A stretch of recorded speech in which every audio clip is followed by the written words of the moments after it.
On today's episode of the OneIQ Football Talk podcast, Brendon and Sterling go over some of their top-rated players, some more trades that could happen, who to start at QB for the Steelers, and much more. Now time to get into the action. Here we go! Here we go! Here we go! We're gonna have a fiery Sterling today. Well, no, you just have a big old air horn, and anytime a Packers fan tries to talk, you just hit the button and drown them out. Like, no, I can't hear you. Go Bears. It's basically the la la la la la la la. Yeah, exactly. Right? You don't even have to live there. You can do it from here. Just remote control everything.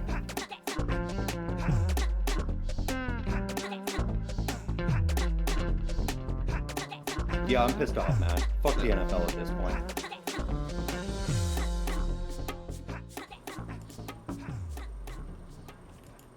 How's it going, everybody? Welcome to the OneIQ Football Talk podcast, here for another off-season week. Sterling, how are you doing today, my friend? Doing all right. Missing football. You know, I was talking to some guys at work this week. I was like, I'm ready for the draft, and then August. Like, let's go. Yeah. Come on. Yeah. It is getting so very close to football season, but yet it is so very far away. The only thing kind of holding me over here at the moment is the USFL finally has come on. It feels like it has been talked about for months and months and months of like, okay, it's just like next week. It's just next week. Now it's finally back. It's not great football by any means, but hell, it's football, and you know, I'm going to enjoy watching. It's going to be on in the background for me while we're doing this because, you know, as what we had during the season, always have a game on, whether it was college football, NFL football, whatever it was. We love football here, obviously. Yeah. And we love football so much. We've actually rated a bunch of players because at the end of last week's podcast, you kind of heard us kind of do something that we typically normally do during the week, which is kind of brainstorm ideas for the upcoming thing. And two of the discussions that were kind of had is one being the one that we're going to start out with is our top 5 players for each position. So we're going to be going over quarterbacks, running backs, wide receivers, tight ends, and then our top 10 defensive players in the NFL. Just because, you know, when it comes down to each individual position, it can just kind of get a little bit lost in translation. Like, for instance, the 5th D tackle in the NFL might be like the 50th best player on the defensive side of the NFL. So we just kind of felt that taking a look at our top 10 defensive players, obviously we'll kind of break down each position. The other discussion was I was kind of having some thoughts on what quarterback development is like and what their first year is going to be. And another thing that I know you wanted me to look at is the difference between when they're starting right away and when they sit right away. And so I went over the last 10 years of quarterbacks that were drafted, and yeah, kind of collected some of my data and went after it that way. But yeah, first thing that I want to say, I do feel like I went a little bit hard on your Steelers last week. So No, I get that, man. Like, it's this team right now is in a strange transition for what they usually do. Even the ownership and like Omar Khan and stuff sat down for an interview, and he was like, if you told me a month ago that our quarterback room was going to be Russell Wilson and Justin Fields, I would have laughed at you, because he didn't even think that's what was going to happen. Their plan was Russell Wilson, but their hope was for him to unlock that potential for Kenny Pickett and him still be the guy of the future. And really, it was that attitude change in Kenny that made management go, well, fuck you. yeah. Like, go enjoy sitting behind Jalen Hurts in Philly then, because we don't tolerate that here. As I've said year in and year out to you, that organization does not tolerate the big ego to take over the team. You know, we saw it with Antonio Brown, Le'Veon Bell, you know, all kinds of guys. They'll let you walk, they'll trade you, whatever. If you're going to be a detriment to the team and not focus on it as a unit, then you're not going to be a Pittsburgh Steeler. Yeah. And for me, I think the biggest thing that I was trying to get across was just simply of going the phrase of it's always been this way It's just like, okay, maybe just kind of temper that expectation. But we're not going to go into that. If you want to hear all that discussion that we had last week, please go listen to that. But let's get into our top 5, and starting off, or go ahead. These are like our postseason ranking top 5. So this is end of the season, before the draft. Like, these could look different as we get to training camp and into preseason and all that. Like, this is where we sort of felt individually these guys landed at the end of the year in terms of where they were on their team. Yeah, for me, all of these guys going into the year are going to be where they are. The draft and free agency and training camp aren't really going to change any of those things. For me particularly, but yeah, that it's kind of going off of what we saw at the end of last year and just kind of our genuine feelings. So obviously, starting out with the most important position in all of team sports, the quarterback spot, and to have a top 5 quarterback is something insanely special. And I feel you and I have the exact same number 1 quarterback as everyone. Probably 1 and 2. I think are the same for us. Probably. But the way that we are going to do this is that we each are going to give our top 5, starting from 5 going down to 1, and then the other person will do it, and then we will compare notes and kind of look at each other. So Sterling, for yourself, please take over for your top 5.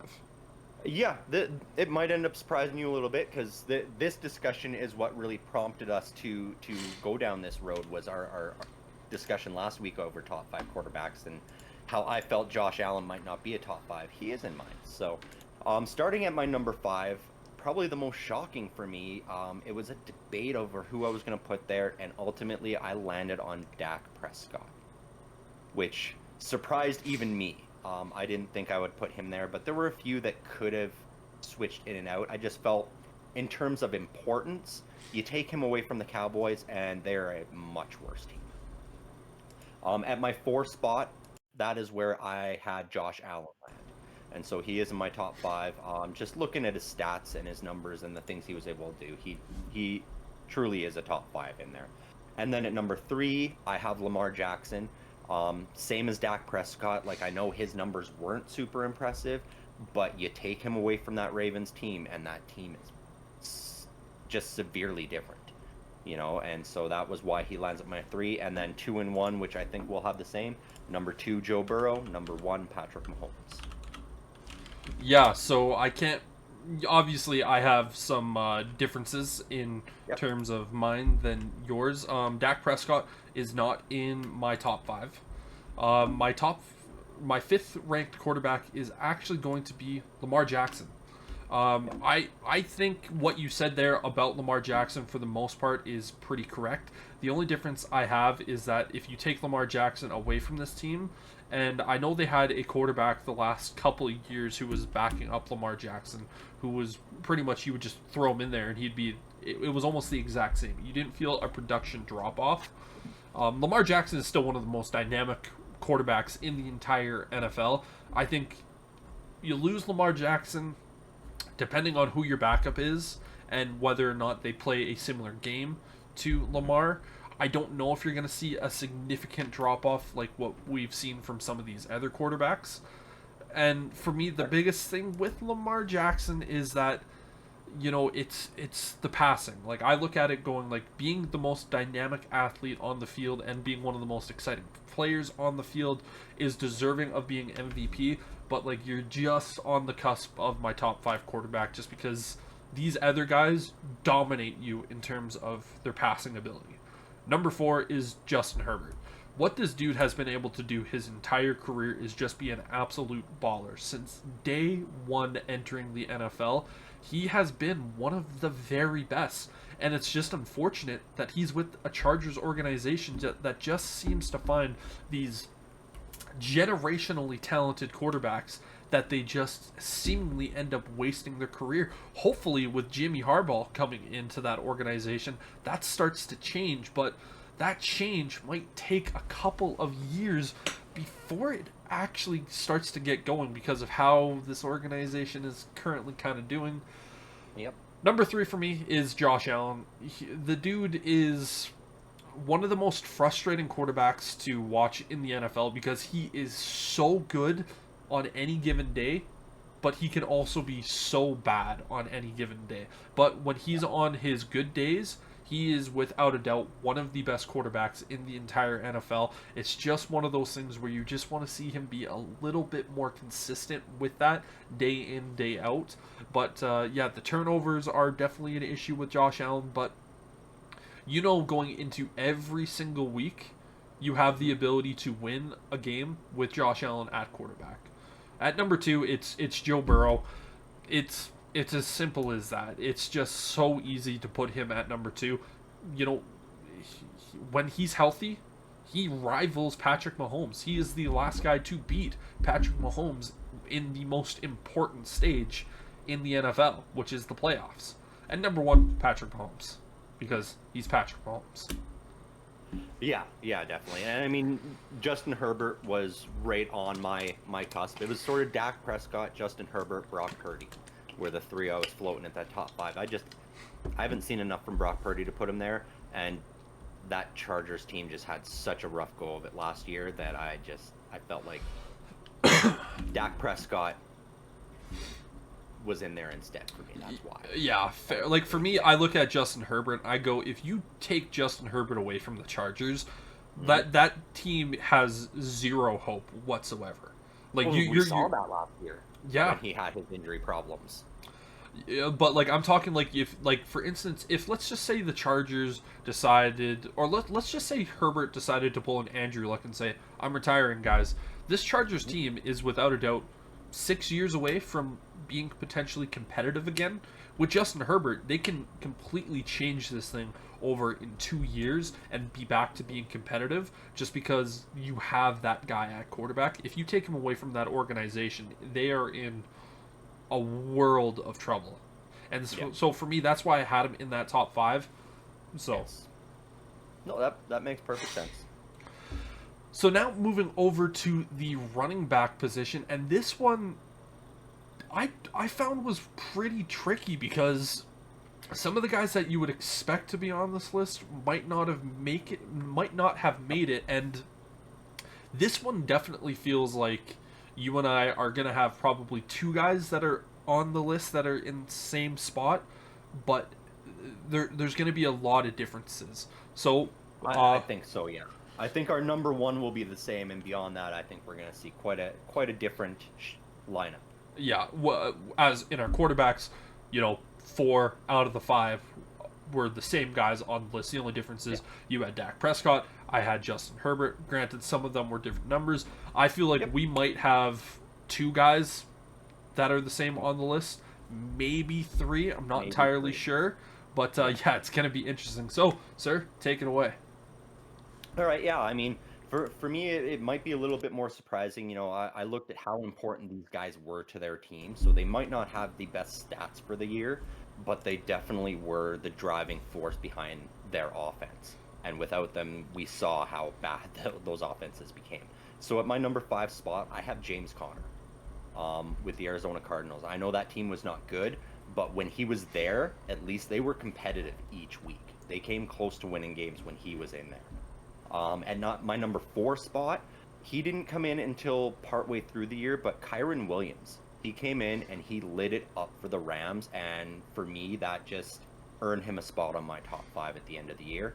Number 3, I have Travis Etienne Jr., who at the start of the year was just lights out. He was the best running back in the league for probably the first 6 weeks. And then he started stumbling and having some injury issues. And so those injury issues for me weren't enough to drop him out of that top 5. If he stays healthy, I think he could be the number 1 running back in a season. And then number 2 is a mainstay every year, the beast, Derrick Henry. He showed that even though he's aging and has dealt with some injuries, he's still that beast and can still get it done at that running back position. And then number 1 is the obvious Christian McCaffrey, because nobody even was able to get within an arm's reach of him this year. Yeah, for me, number 5 is Lions running back David Montgomery. From what he showed this year, he was just lights out. And again, this was a guy that had to deal with coming in, having the 11th overall pick, be a running back, and who is super dynamic, and him going, no, guys, I'm that guy. And we saw what he was like in a Ben Johnson offense, and my goodness, was he good. And to me, I just looked at that season and went, that's without a doubt a top 5 running back type season. Did he have the most yards? Nope. Did he have the most touchdowns? Nope. But he was so good all year long. Kyrie Williams. Yeah, I looked at him this year, and he just kind of came out of nowhere. At the end of the year, you and I were kind of talking about it, going like, this dude just kind of, it was almost like he just was plopped down, and someone threw out some numbers and was like, oh yeah, he's a 1,000-yard running back, and we're all kind of like, who? Like, how?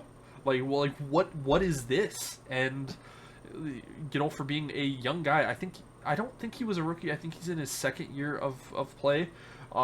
He was phenomenal, and especially with the early stages of the season with Cam Akers, we all thought he was going to be the main staple guy for the Rams this year. Then he ends up getting the boot. But yeah, for me, number 3, Derrick Henry. Him basically carrying that entire Tennessee Titans offense last year. He's not the same Derrick Henry of 3 years ago, where he was, you know, pushing 2,000 yards or getting above 2,000 yards rushing, but he's still very good, and him going into that Ravens offense is going to be terrifying. Like, he's gonna look quite good, so that's why I have him at number 3. Saquon Barkley is my number 2 running back.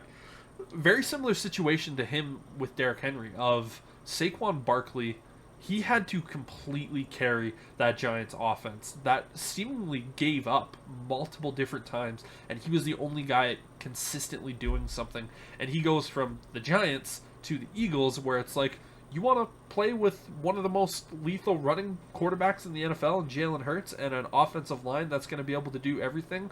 The big joke with Saquon Barkley is don't go down on the 1 or 2 yard line, otherwise you're not going to get that short yardage. But he's going to do magical things with that Philadelphia Eagles team. It's not even, it's insane the fact that they got him. But yeah, my number 1, Christian McCaffrey. He's been the best running back in the league for a lot of years, just with how dynamic he is, and he was without a doubt, no questions about it, the number 1 running back in the entire NFL this year. Yeah, no, that's he's been phenomenal, man. And Saquon was definitely an honorable mention for me that was just outside my top 5.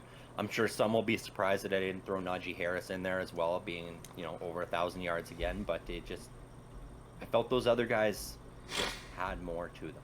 So yeah, it's a little surprising. You know, I looked at my list when I was done, and I was like, oh wow, I only have 1 Steeler on this list. Usually I would have more. I thought about opening with a joke too, going, well, my 1 and 2 at quarterback are Russell Wilson and Justin Fields, hands down. I would have looked at you and been like, okay, shut the fuck up. Give me your actual top 5. Yeah. But yeah, I thought about Najee Harris, and I looked at him and I went, Najee Harris he's Derrick Henry light, but he really is just that, Derrick Henry light, where, you know, he's big, he's got some speed, or he doesn't really have an insane burst to him, but he has the ability to move. But other than that, I kind of look at it and went, he doesn't excel on the way that, for instance, a David Montgomery goes, because David Montgomery can be a power back, he can be a receiving back, he can be a blocking back, he can be an elusive, he can do that. Kyron Williams is just one of those young guys that's so explosive, and I just went, Najee just feels very one-dimensional to me. Yeah, well, and that's sort of what surprised me about David Montgomery in your list too, was that I was sort of looking at Najee and going, if he was the premier back and he didn't have to share snaps with Jalen Warren, he might be in my top 5. And that was sort of why David Montgomery and Jahmyr Gibbs both were left out, because I was like, well, you know, if they didn't have to share snaps with the other one, I think they would be a de facto top 5. But that factor for me is what makes it difficult. Yeah, and for me, David Montgomery, I just looked at that and I went, what he had to do in terms of having to split snaps and the season that he still had, I was like, man, like, the fact that he had to split and he still put up the crazy numbers like he did, and he was treated almost like a feature back that basically just got rest time every here and there. It was like, man, like he had a top 5 running back season. And I mean, speaking on guys who were splitting snaps and had phenomenal stats and seasons, like 2 guys that we both left off. I expected you to have one of them on there, was Raheem Mostert and Devon Achane. You know, both the Miami Dolphin running backs. They both had excellent seasons. I mean, Mostert for a while there, oldest running back around and leading the league in touchdowns. Yeah. Like it was. So I was a little surprised. Neither of us ended up with them on the list. Those 2 guys were also just hovering outside my top 5. There was a whole crowd of guys outside my top 5 that I was like, even Jonathan Taylor. I was like, should I plug him in here somewhere? Can I get him in? I don't know.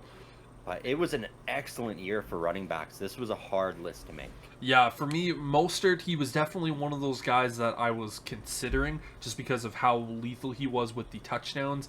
It's just the injuries at the end of the year and the age and him kind of being placed in a perfect offense with an offensive coordinator who really knows how to dial him up and use him properly.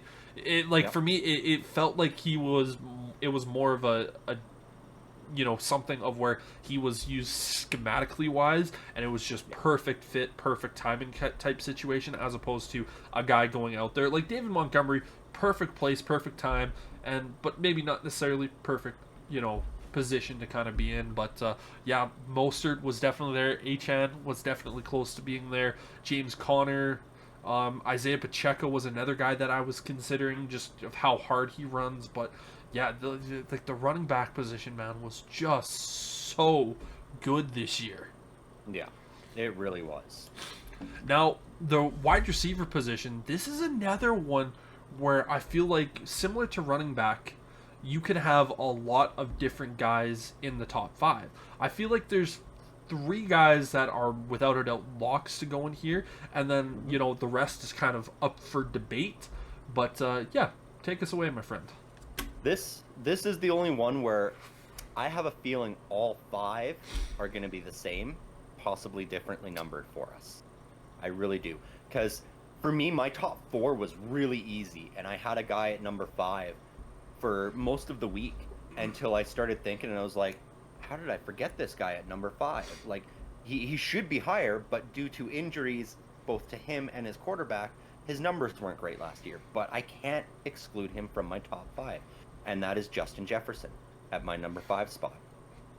He should be higher, like I said, and I really expected him to be, but again, he didn't have a quarterback most of the year, and then he was hurt some of the year. He just didn't have the numbers there. But I expect that to change going into next year, even with a lackluster quarterback option, depending on what the Vikings draft.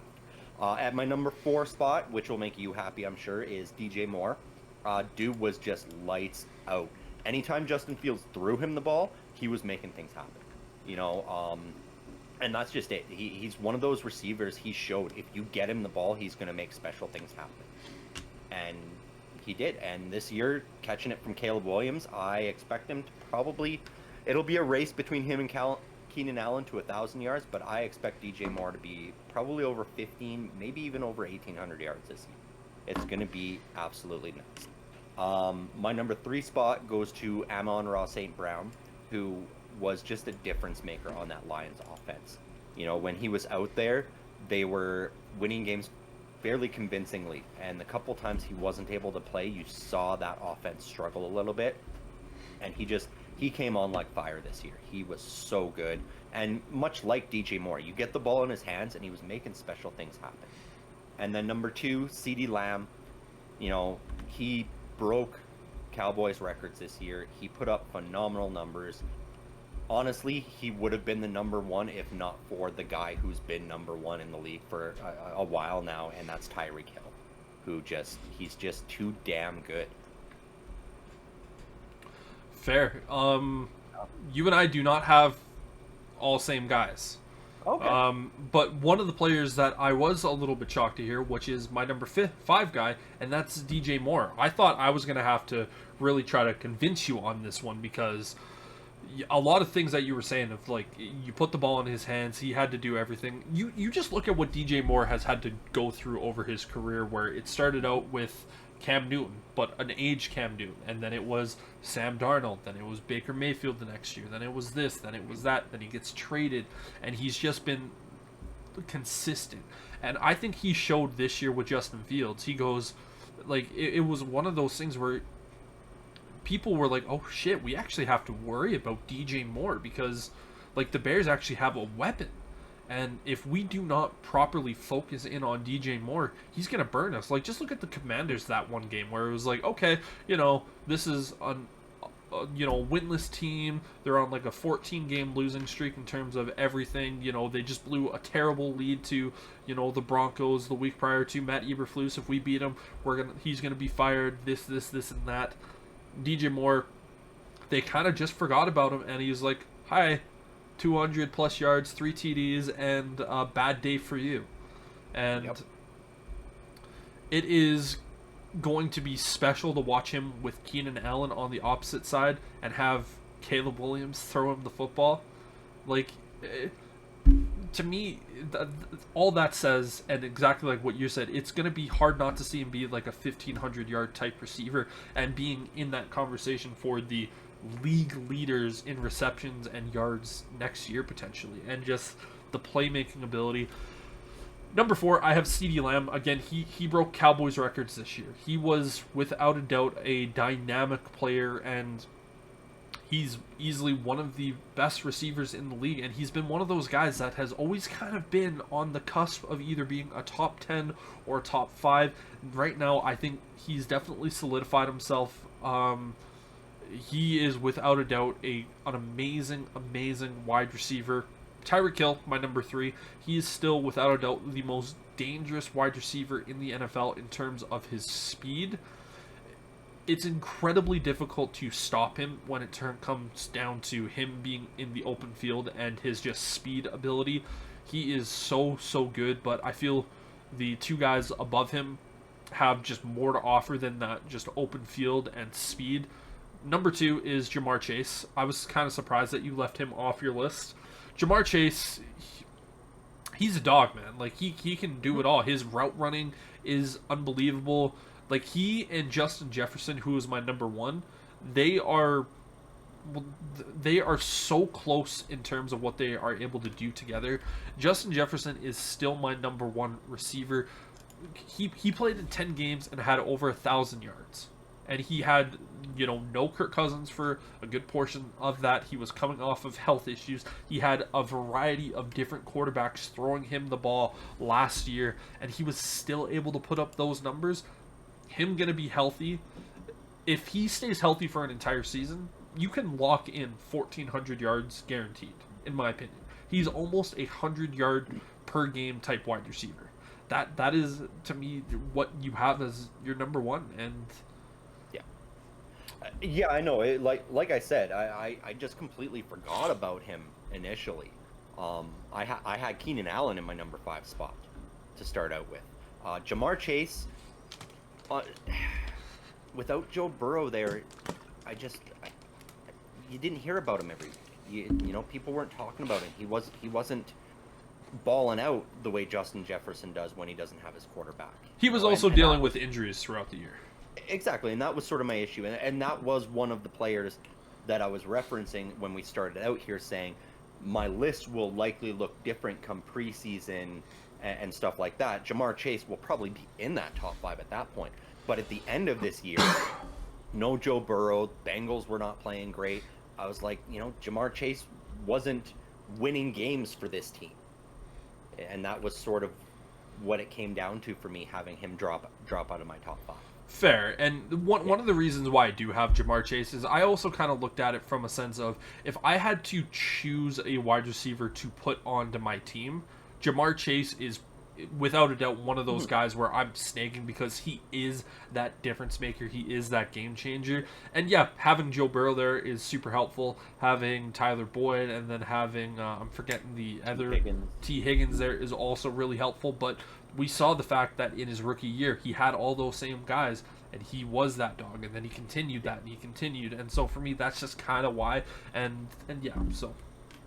Yeah, no, I get you. I just felt this year was a teeny bit of a drop-off just because Burrow was gone for so much of it, and the team struggled without him. I hear you, and Amon-Ra St. Brown, he was on the cusp. He's one of those guys where I kind of felt bad leaving him off because he was such a dynamic player and he was such a game changer. But for me, I went, if I'm looking at all of these other wide receivers, I look at DJ Moore. DJ Moore's better than Amon-Ra. Maybe not necessarily in terms of numbers, but the offense that he was in, Amon-Ra, we've only seen him be good when Ben Johnson has been around, so there's nothing to say that it's just a Ben Johnson effect, and we've seen DJ Moore, we've seen CeeDee Lamb, and all these other guys succeed without, external factors. But Amon-Ra, if I had to add a 6, he's an honorable mention at number 6 for me. Definitely. Tight end, this is probably one of the easier categories because there's about 4 guys that I feel like is going to be easy, and then I feel like the 5th is probably another fairly easy one to add, but yeah, so take it away, sir. Yeah, I'm betting my 4 and 5 are going to could be surprising. I think our top 3 are likely close to identical. If it's the same guys, I bet, but not necessarily in the same order. So at number 5, I have another Arizona Cardinal in Trey McBride. He came on strong at the end of the year. This Cardinals team, they struggled throughout the season, and they were trying to find weapons. And once Kyler Murray came back, he and Trey McBride got this connection, and he's shaping up to possibly be a great tight end. And just that alone, for me, pumped him up into that top 5, what he was doing. At number 4, I have Jake Ferguson. He hit the end zone a lot for the Dallas Cowboys this year. He was a key guy on third downs. He was, sort of like the Mark Andrews of the Dallas Cowboys last year. And Mark Andrews would have been on this list if he hadn't missed the entire year, I'm sure. But yeah, Jake Ferguson was who I had at my number 4. And then number 3, Sam Laporta. Excellent rookie year. Came out of nowhere and just lit it up. Another one of those is at Iowa tight ends.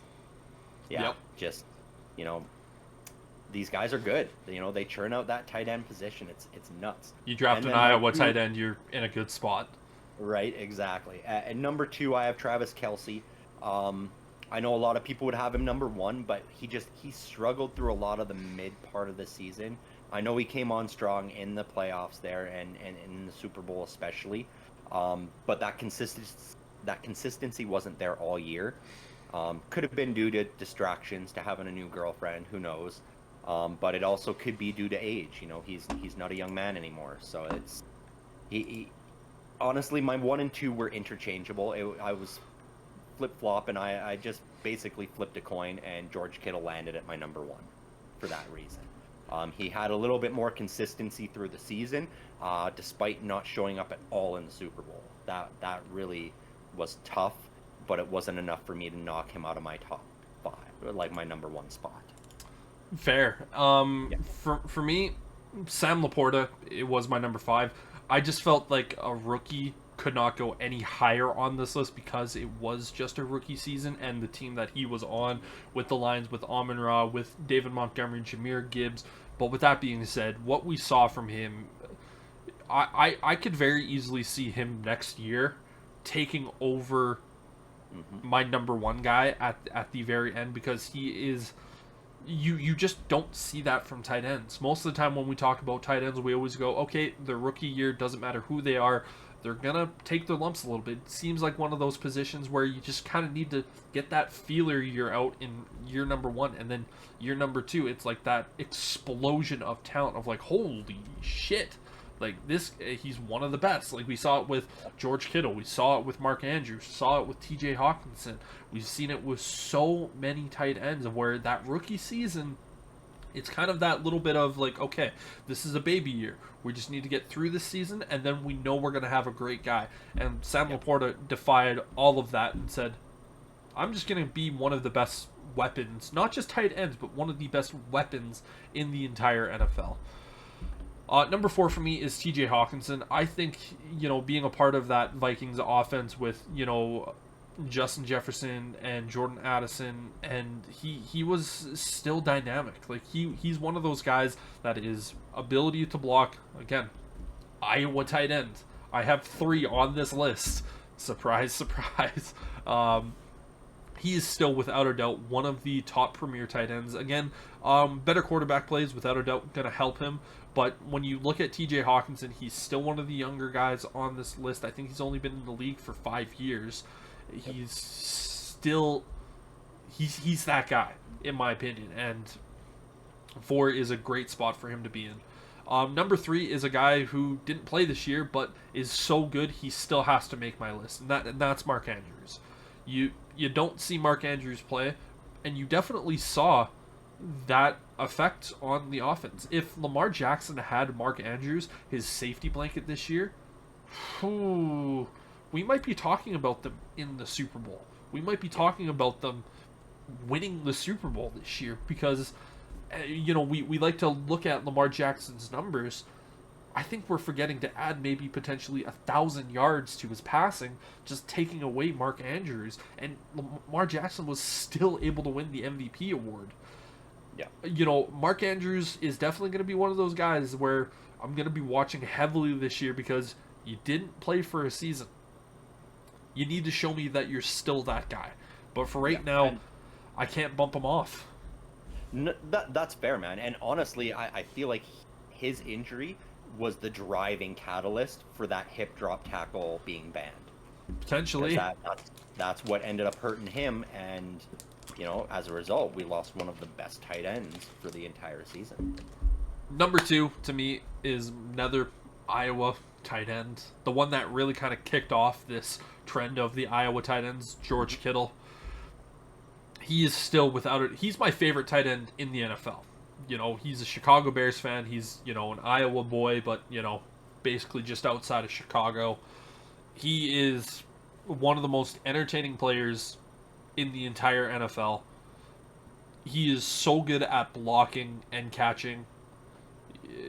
But to me, number 1, Travis Kelce, even with the injuries that he had to deal with this year and kind of the age maybe catching up with him and the distractions off the field, when you looked at that team last year, the offense, it was like, okay, Patrick Mahomes really doesn't have anyone else other than Travis Kelce, and those 2 guys were still able to dominate essentially every team that they went up against. And again, this is one of those guys where I can see Sam Laporta just leapfrogging everyone and going, hello, I'm in year number 2, I'm the best tight end, everyone else just needs to kind of bow down to me. Kind of what happened with Travis Kelce when Gronk was getting close to the end of his years now. So it's just kind of this passing of the torch between some of these guys. Oh, 100%. And really, like, my 1-2, if it could be tied for 1, like both of them be 1, that's really what it was. It was so hard to determine between the 2 of them. And TJ Hawkinson was definitely an honorable mention for me. He was right on the cusp there. But yeah, after those sort of, 6-7 guys, it drops off a little bit. We didn't see as much from the other marquee names like the Kyle Pitts and the Pat Fryermuths. They didn't really pop off this season, but they were, those 2 guys especially were in very struggling offenses. So for me, if I had to add a couple honorable mentions, I would have had Trey McBride in there. Then I also would have threw Cole Kmet also into that list because say what we want about Cole Kmet and him being a Chicago Bears tight end. You just look at the numbers that he puts up. He is one of the most dynamic tight ends in the NFL. He's not special athletically wise, but with the ball in his hands, he can make excellent catches. He can do all of this. He can be a perfect blocker. He's essentially an extra O lineman. I truly believe he's one of those next guys, but he's just not able to quite sneak into that top 5 just because of his athleticism, being not the most athletic guy out there, but still being an amazing guy. But yeah, those are the extra honorable mentions. But now we get to the defensive side of things, and like I said a little bit earlier, we're potentially thinking of doing it, but again, like I use the D-tackle example of the 5th D-tackle might be the 50th best defensive player in the league, and for instance, there could be so much debate over so many other things. And for instance, like I said, I don't feel like linebackers, and I'm strictly talking linebackers who don't rush the edge or any of that type of thing, you know, Interior linebacker. yeah, Middle linebacker spot. and you know, depending on what type of defense that you're in, if you're in a 4-3, you have, you know, your middle linebacker, then you have your two outside linebackers, which are just really middle linebackers that do a little bit more coverage outside in the slots. Yeah.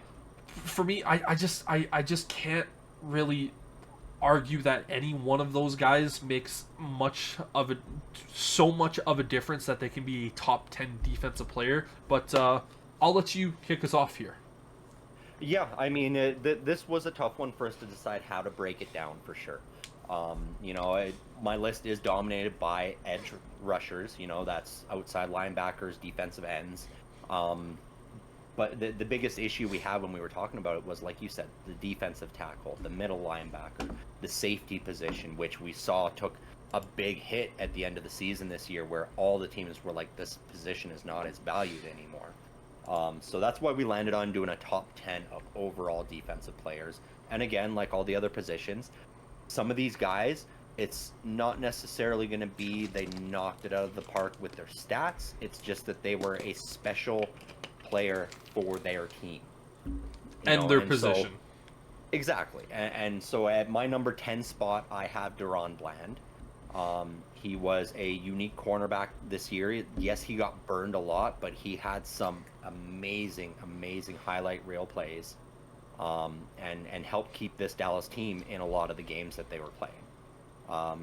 At number 9, I have Quinnen Williams from the Jets. He was the only interior defensive lineman that made the list for me. He was one of the best at stopping both the run and rushing the quarterback this year. He just did a phenomenal job. Like, that Jets team, they had nothing after Rodgers went down except for their defense at a couple of positions. At number 8 is the one interior linebacker I did have make this list, and that is Roquan Smith. He's just that traditional quarterback of the defense, and I feel like his spirit really is what helped that Ravens defense be as good as it was. He led that defense. He came in over from the Bears, where he previously led that defense, and he didn't lose a step. He's a dog. Into this next season, he's going to be even more important, as that Ravens defense has sort of been dismantled this offseason. At my number 7 spot, I have another cornerback, and that's Jalen Johnson, who just put up phenomenal shutdown corner numbers this season. Like, he was lights out for the Bears. You take him away, and that Bears defense starts getting lit up, unfortunately. But he, much more so than they did, is what I mean. Like, he was able to shut guys down consistently to the point where quarterbacks are afraid to throw to that side of the field wherever he's playing. And so, for that reason, he is on that list. I'm reserving my Jalen Johnson conversation because I have him also on my list. Spoiler alert, but yeah. I figured you did, but you probably have him much higher than I've got him. Yeah. At number 6, I have Micah Parsons. You know, that just so dynamic.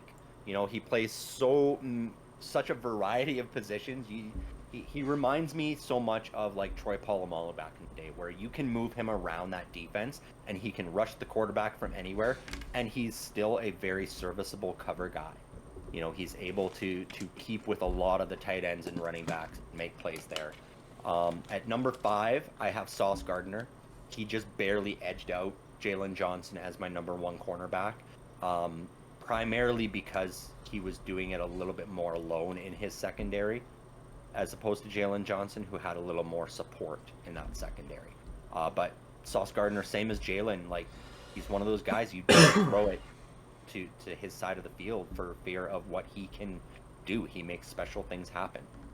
And then my top 4 sort of just settles into those edge rushers. I've got at number 4 Nick Bosa, who for a lot of the year was the dominant, you know, number 1, number 2 guy. He was right up there. The 3 guys I've got ahead of him, in my opinion, flashed a little bit more for me. At number 3, I have Myles Garrett. I know he's supposedly the defensive player of the year, but he's really not. He did some great things. You know, he's a great defensive player, but he just didn't do enough for me to crack that top 2. This is where you and I are definitely going to disagree on the top 2. I know who you've got number 1, I'm sure. I have him at number 2 in Max Crosby. He lit it up for that Raiders defense. You know, he was the guy. And I'm scared to see this Raiders defense next year because they added some pieces that now Max Crosby isn't going to have to deal with triple teams, and that's going to be interesting to see. But my number 1, which should be a surprise to absolutely nobody, is the beast TJ Watt. We knew going into this TJ Watt was going to be my number 1. I watch him more than anybody else, so I see a lot more of that talent, and I love him too much. I gotta have him at my number 1. You know, that is my one biased guy that I threw in there, because it easily could have been Max Crosby or Nick Bosa at my number 1. Myles Garrett was not in the team number 1 at all, unfortunately. But yeah, TJ Watt is my number. Yeah. Oh, I wonder what that flag behind you. I wonder who you would have picked as your number 1 defensive player in the NFL. Hey, like I said, the fact that he's the only Steeler that made any of these lists, I feel like I deserve some props for not playing the favorites. Because I could have thrown George Pickens in there. I could have thrown Pat Freiermuth, Najee Harris. I hear you. I know, but yeah. We'll have a discussion after mine. At number 10 for me, I have safety Kyle Hamilton. Kyle Hamilton, to me, is without a doubt the best safety in the league. After his rookie season, he solidified the fact that he was the best safety in the NFL. We saw the ability for him to be a center fieldman where he can kind of just sit out there and just go pick balls off. We've seen him be essentially a middle linebacker where he can just go up into the box and do whatever he wants. We've seen him be an edge rusher. There was a game where he had 3 sacks in one of those games. At one point, Kyle Hamilton had more sacks by himself than the entirety of the Chicago Bears defense at one point this season. Kyle Hamilton is just special. And I really struggled to put safeties on this list, but when I looked at Kyle Hamilton, I went, I can't not have him on here because he is that dynamic. Number 9 is edge rusher from the Jacksonville Jaguars, Josh Allen. To me, Josh Allen, he is your modern day Khalil Mack. When he came out into the draft out of Kentucky, he was Khalil Mack Jr. to me. That was the comparison that I had for him, and we have seen him just develop into that special edge rusher, and he really has turned into one of those guys where if the Jags lose him, they're losing the best player on their defense, and he is one of the best edge rushers in the NFL, and I feel like people sleep on him because he plays in Jacksonville, but the stats and the numbers that he puts up, he's just so good. Next up, I have Nick Bosa. To me, Nick Bosa is one of the premier edge rushers in the NFL, but unfortunately, the edge rushers that I also have on this list are just ahead of him. He's a top 5 edge rusher, but unfortunately, he's number 5 on that list, and some of the other positions that I have, or some of the other guys that I have on this list, are just edging him out just a little bit. At number, what would this be? Number 7, I have Sauce Gardner. Sauce Gardner, ever since entering the league, he has been a shutdown corner. He's been a premier guy, and he is so much fun to watch, and he is essentially one of the heart and souls of that Jets defense. I know you have Quinnen Williams out there. I think Sauce Gardner is more important to that Jets defense than Quinnen Williams is, and Quinnen Williams is without a doubt one of the best defensive players in the league, and so it is so important to watch that. Next up on this list, I have Chris Jones. Chris Jones, from an interior defensive tackle spot, he is so game-changing. We talk about Quinnen Williams and what his ability to do. Chris Jones takes that and puts it up to 10. If we say Quinnen Williams is a 5, Chris Jones is a 10. He does everything perfectly. He can stuff the run. He can rush the passer. He can be a threat just simply having... He can stand there, and you're going to watch him have an Aaron Donald-like effect of where guys are going to go, okay, we're going to have 3 guys just around you, even though you're standing there with your hands on your waist, because we know at any single moment you could break through and beat all of us. Next up, I have my boy Jalen Johnson. Jalen Johnson has shown to me this entire career that he's had in Chicago, the 4 years that he's played, he's a shutdown corner, meaning doesn't matter who he is covering, they're going to have a long, very boring day because the ball is not going to be thrown their way, and if the ball does get thrown their way, chances are now it's going to be picked off because he showed those interceptions this year. At the beginning of the year, I wouldn't have had Jalen Johnson even in my top 5 for corners. But now, the fact that we've seen him take the ball away, and the fact that he had 3 dropped interceptions, only means that if he can solidify just catching that more consistently, okay, he's now getting 7 interceptions plus a year with the shutdown ability. I know we talked about Deron Bland having the 9 this year, but he got burnt, man. He got burnt so often to the point where you're like, okay, yeah, you're going to get us interceptions, and you might even get us touchdowns off of that, but you're allowing more touchdowns to be gained off of you. Jalen Johnson looks at both of those categories and says, thank you, I'm the very best. To me, Jalen Johnson is if he can have a similar year, if not a better year this upcoming season, I think you can start to classify him into that Deion Sanders effect. Because what he is doing is he is shutting down every single guy that he goes up against, and if he can continue with the turnovers, he is comparable to Deion Sanders. I'm not saying he is Deion Sanders, but I'm saying he's in that class. He's on that trajectory. Yeah. Without a doubt. And I know I'm the Chicago Bears guy. And a lot of people are going to say this, and that. You're having your Bears bias. He's the best corner in the NFL. It's not even close. I think Sauce Gardner is a distant number 2 to Jalen Johnson. Next up, I have Myles Garrett. Myles Garrett is one of the most dynamic defensive linemen in the entire NFL. This year, what we saw from him basically being able to play every single spot on the D-line throughout the entire game. Like, it would be, okay, I'm going to play the right defensive end spot. Okay, now I'm going to play right interior defensive tackle. Then I'm going to play left. Then I'm going to play left edge rush. And he would do that all in the same drive. He won Defensive Player of the Year this year because of how dynamic he was. Whether we think he should have won it or not is a different story. I don't think he should have won it. But he is still, without a doubt, one of the most effective edge rushers in the entire NFL. Number 3, I have Micah Parsons. You look at Micah Parsons and his ability to do what he does. He can play defensive end. He can play outside linebacker. He can play middle linebacker. He can play safety. He can play defensive tackle.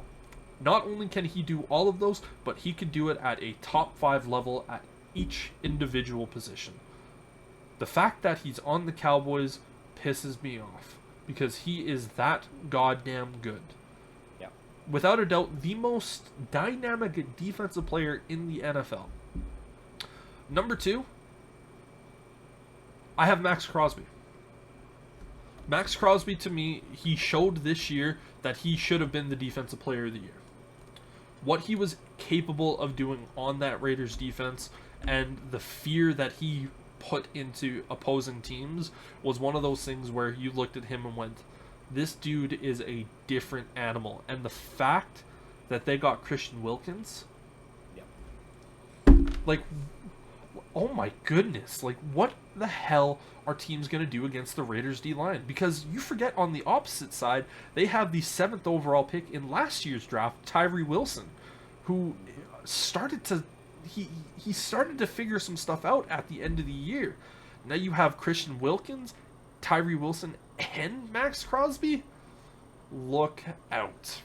Yeah, I think Max Crosby is going to be putting up Aaron Donald numbers next year.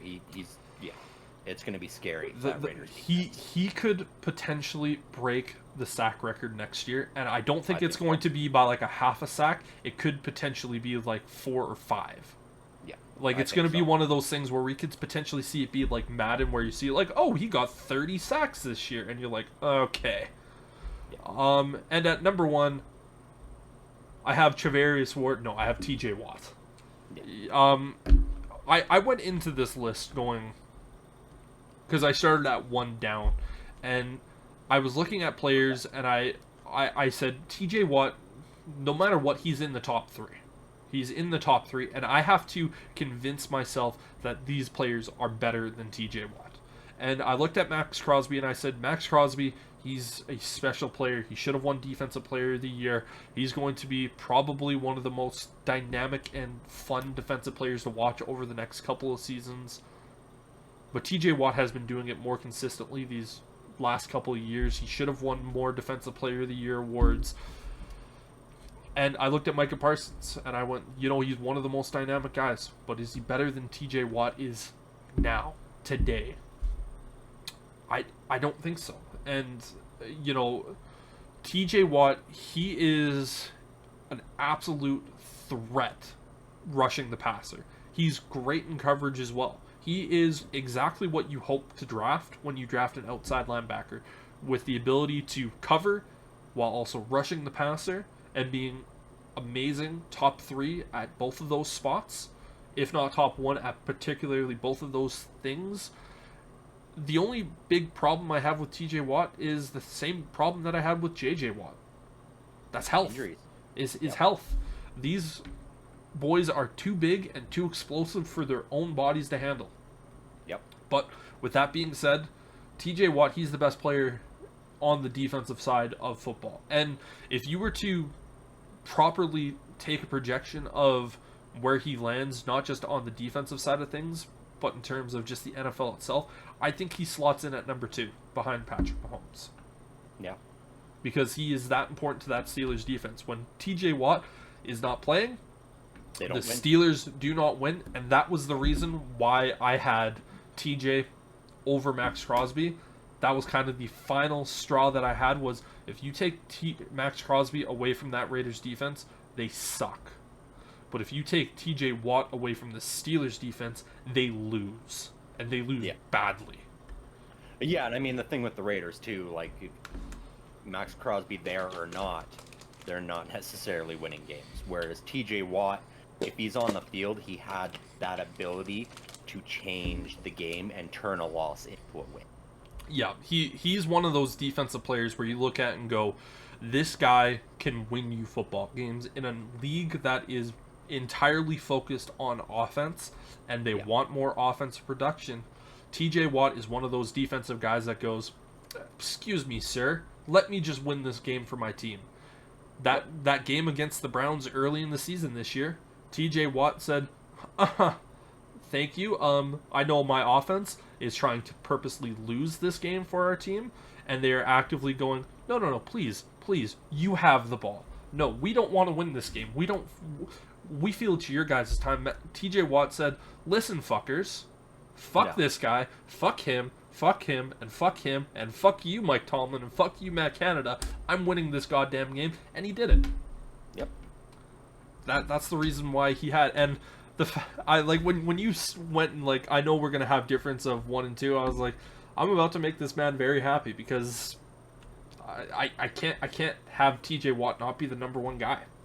No, and that's fair. Like, I felt like the 1-2, much like I talked about with tight end and whatnot. It was, it could have been interchangeable, but ultimately that's what it came down to for me as well with TJ Watt. It's, the importance he has to his team, where you take him off the field, they lose. You put him on the field, they could win. Whereas with Max Crosby, on or off the field, that Raiders team is probably losing. Yeah. Now, is Max Crosby going to potentially go out there and break records this year? Yeah. I think so. Yeah. But TJ Watt, until someone takes the crown forcefully from TJ Watt, which is not going to be an easy task. He has to remain the top defensive player of the year. And the fact that, Aaron Donald went out there last week and said that he feels TJ Watt has been snubbed for a few defensive player of the year awards, I can't agree. I know people watching over the last, couple of months have known that I've been a heavy critic towards your Pittsburgh Steelers. Oh, yeah. But the one difference that I've always said is TJ Watt is that guy. Yeah. Now, I said Max Crosby was more deserving of the Defensive Player of the Year award this year over TJ Watt. That's just because you looked at the defense that Max Crosby was playing against or was playing on versus what TJ was doing. And for me, I just went TJ again. He's having that mark of consistency with what his stats are doing, but Max just did something where it was just a completely different level. Oh, yeah, I get you. And that's almost what's killing TJ Watt in that voting now. It's the fact that he's got that consistency of being the best in every category. And so now the NFL looks at it and goes, well, yeah, but you did that last year too. We're going to give it to someone else, Yeah. But yeah, I do think Max Crosby will likely break the sack record this year. I think they both will, honestly. I think it's going to be a race to who will break it first, but I think Max Crosby will hold that record come the end of the year. I see Max getting probably 27, maybe 28, and TJ Watt probably at that 25, 26 mark. It's going to be insanely fun to watch, but the fact that you say you have the best defensive player in the league, and I have the best corner in the league, we're both happy. Well, exactly, and I know I didn't have Jalen as high as you would have liked to see, but, this was a tough list to make for that reason, It was. I feel like the 1, 2, 3, it's fairly easy to do, and after that, it becomes a little more mixed, because even my 8, 9, and 10 could easily be interchanged with guys like Chris Jones and Josh Allen. There's a lot of guys out there deserving to be on this list, and for those final few, I sort of just went with what was explosive, who was really shining and in the headlines a lot here, and really just brought that attention to themselves and to their team. And so yeah, this was a tough list to make beyond that top 5, but it would have felt disrespectful to the guys if we didn't have a top 10 for defense as opposed to just top 5, because then we would have just essentially been like, it's edge rusher, edge rusher, edge rusher, corner. Exactly. And then it also would have been a little lackluster if we were trying to do a top 5 in safeties, for example, because really I can think of 3. Kyle Hamilton was right up there for me for sure, Minkah Fitzpatrick right alongside him, and probably Xavier McKinney. And beyond that, it starts to drop off a bit, as we saw with a lot of teams cutting their safeties out. Yeah. It's no longer a premier position in the world of football. It's really essentially the running back position of the defense. Well, and on the defense, really, right now, edge rusher is the premier position, and everybody else is supporting cast, is what it's sort of become. If you can be a shutdown corner, great. You're going to be a great help to your team. If you can play that center field position, like Kyle Hamilton, like Minkah Fitzpatrick, you're going to still have your solid safety position. Outside of that, you just need to not screw up, is pretty much what it's become on the defense. Yeah, for me, it goes edge rusher, corner, interior defensive line, safety, middle linebacker. Yeah, and that's why that Raiders defense is going to be so scary, because their defensive line is terrifying going into next year. Their corners, however, are not. So no, but you got to get the ball out quick if you're a quarterback next year against the Raiders. Yeah. Snap throw. Yeah, it's going to be a lot of it's hilarious to look at the quarterback situation with the Raiders, though, because in the last couple of days, or the last week, I should say, it's basically been, it's like, okay, it's either going to be the Raiders or Vikings that are aggressively trying to trade up into that top 3 to get a quarterback, and both New England and Washington have kind of stated that they don't really want to trade back. They want to take a quarterback, which is completely understandable. But I also kind of sit back and I think to myself, I go, if you're the New England Patriots, you are not in a situation right now where if you draft a quarterback, you are putting them in a good spot. And one of the conversations that we're going to have here in just a little bit is, and in terms of development of a quarterback, because I have kind of, in my discovery, I have kind of come to a pretty firm conclusion of what quarterbacks do when they get drafted. And I've kind of looked at it in that type of sense, so it's a little bit different from kind of what we initially thought it was going to be, which shocked me while I was doing it.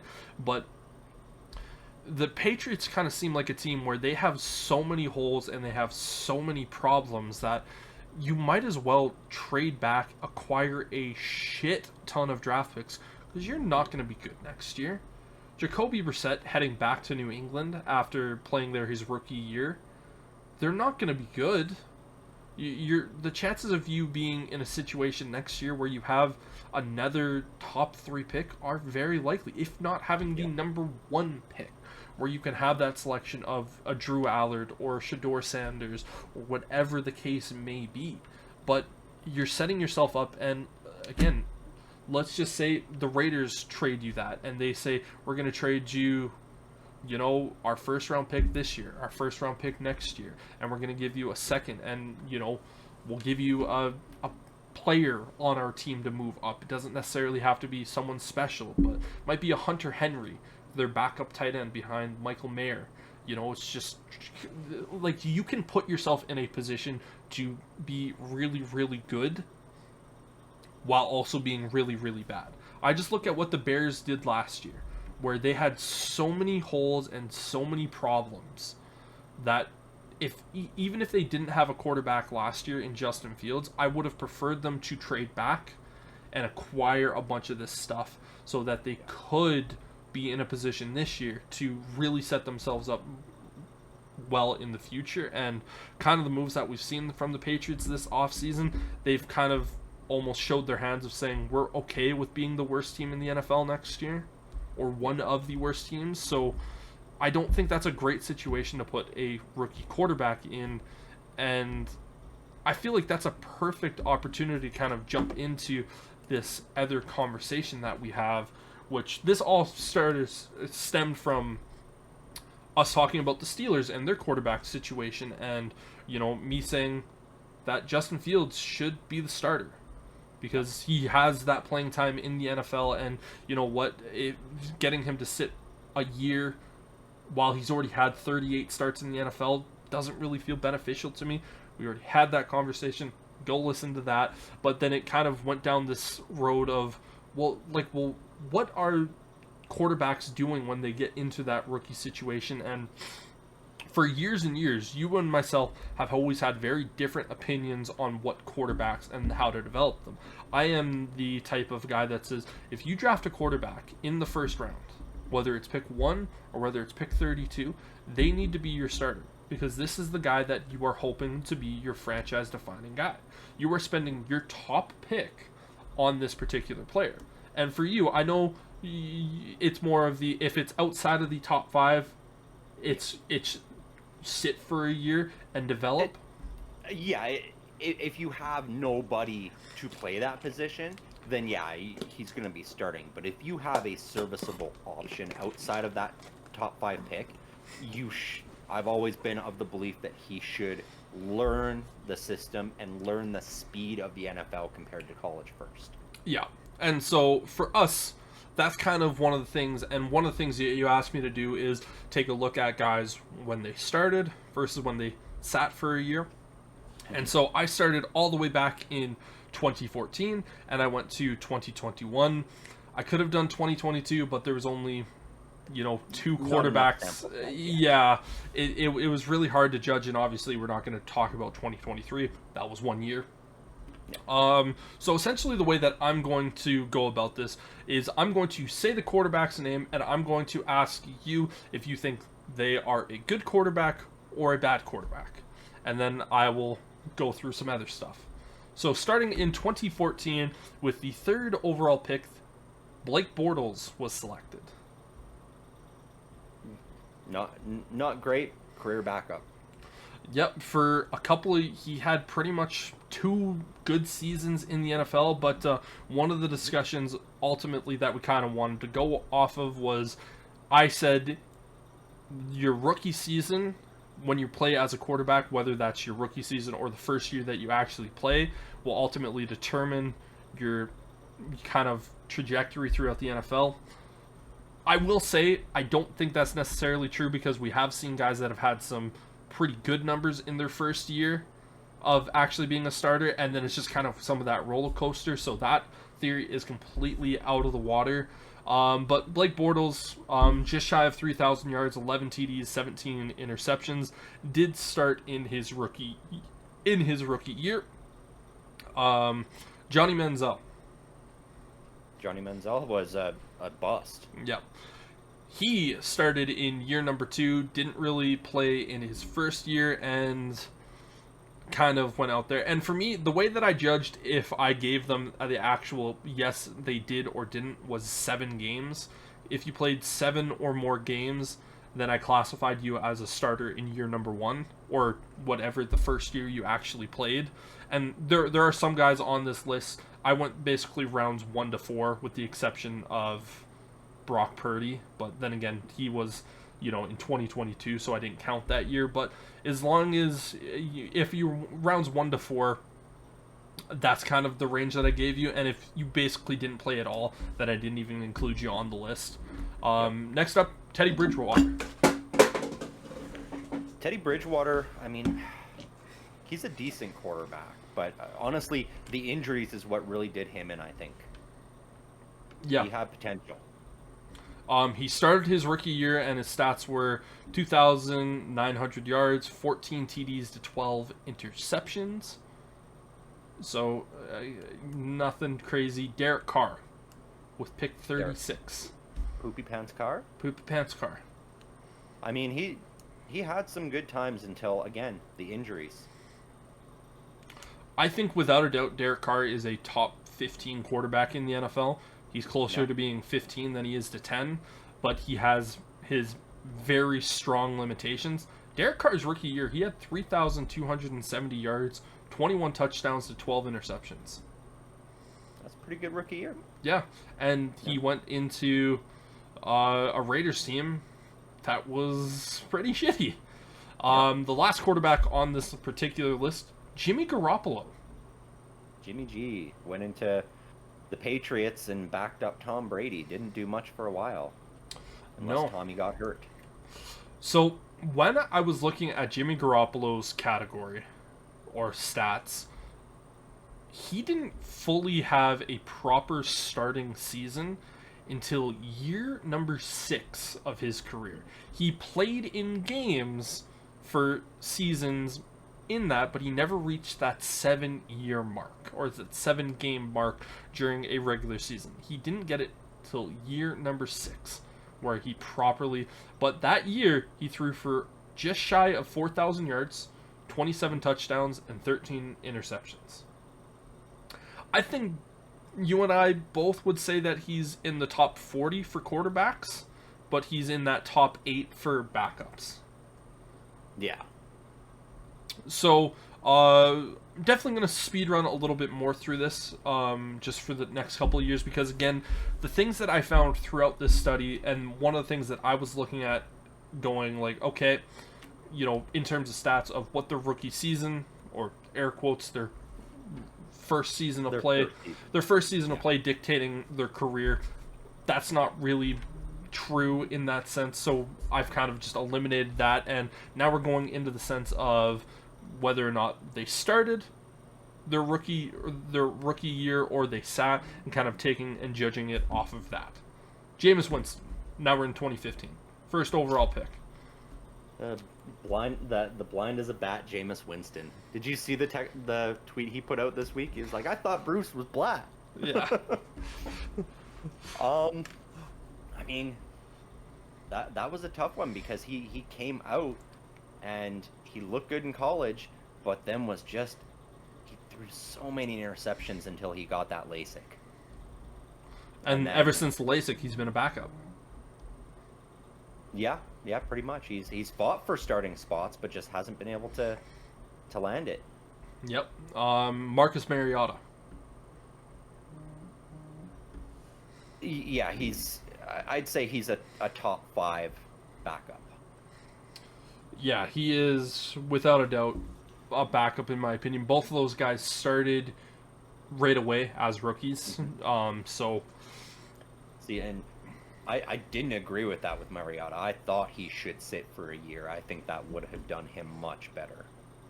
Potentially, but you never know.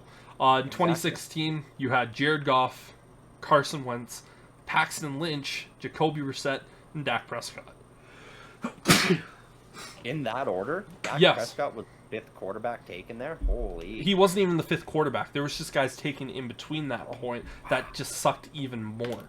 Dak Prescott was, I think, the last pick in the 4th round for the for the comp picks. God damn. Well, I mean, Paxton Lynch is a wash. That dude was not good. The only reason I kept him in this list is because he was a 1st round pick to the Denver Donkeys. Yep. I remember, because he was supposed to be the savior to follow Peyton. Yep. And it did not work out. I mean, some of those other guys, though, like Carson Wentz, was never great, but he managed to win some big games.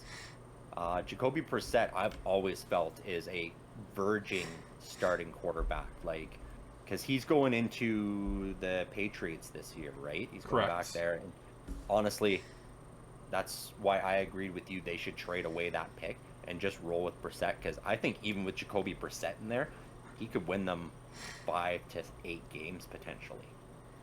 I think 5 to 8's a stretch just with how bad that Patriots team is, but I know exactly what you mean. He's that perfect bridge quarterback. Yeah. He's a good bridge quarterback. He is an excellent game manager. Yeah. So out of all of these guys, the only 2 guys that didn't start their rookie year were Paxton Lynch and Jacoby Brissett. Paxton Lynch never had more than, I think, 2 or 3 games actually played in the NFL. He was out of the NFL after going into his 3rd year. And Jacoby Brissett, after his going into the year number 2, he was traded to the Colts because Andrew Luck decided to say, "Peace out, bitches." And so he was kind of that replacement.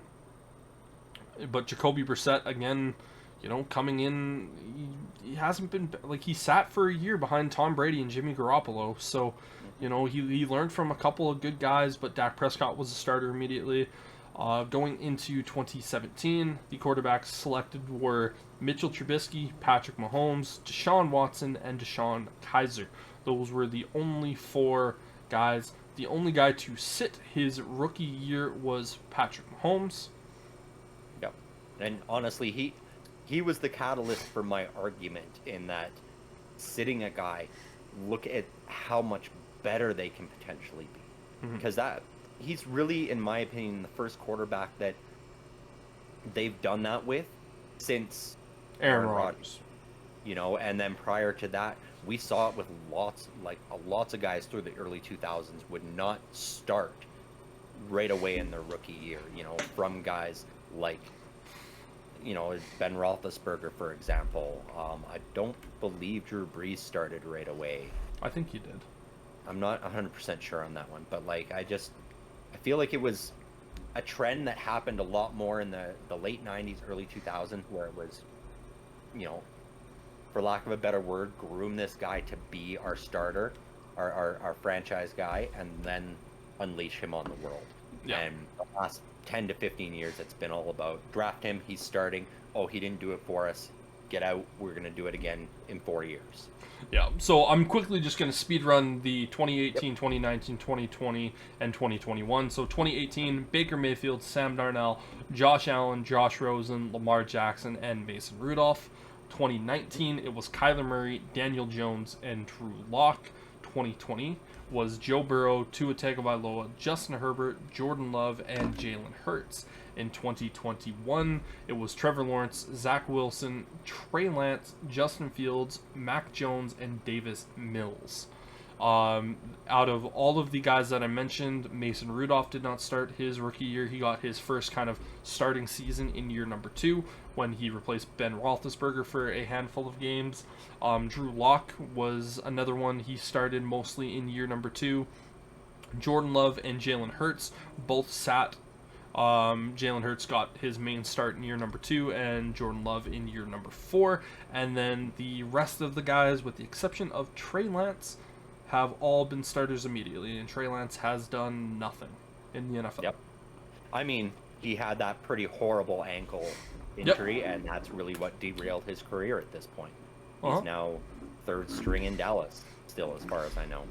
So, pretty much out of all of this, what I have found is I completely understand where you're coming from, as if you have someone there, but the question, that whole thing is, it's really, really hard, because Patrick Mahomes, we need to remember, he went into a team that had Alex Smith, who was a perennial Pro Bowler at that point, and the Chiefs said, we are going from pick like 27 up to pick 10 to draft this guy.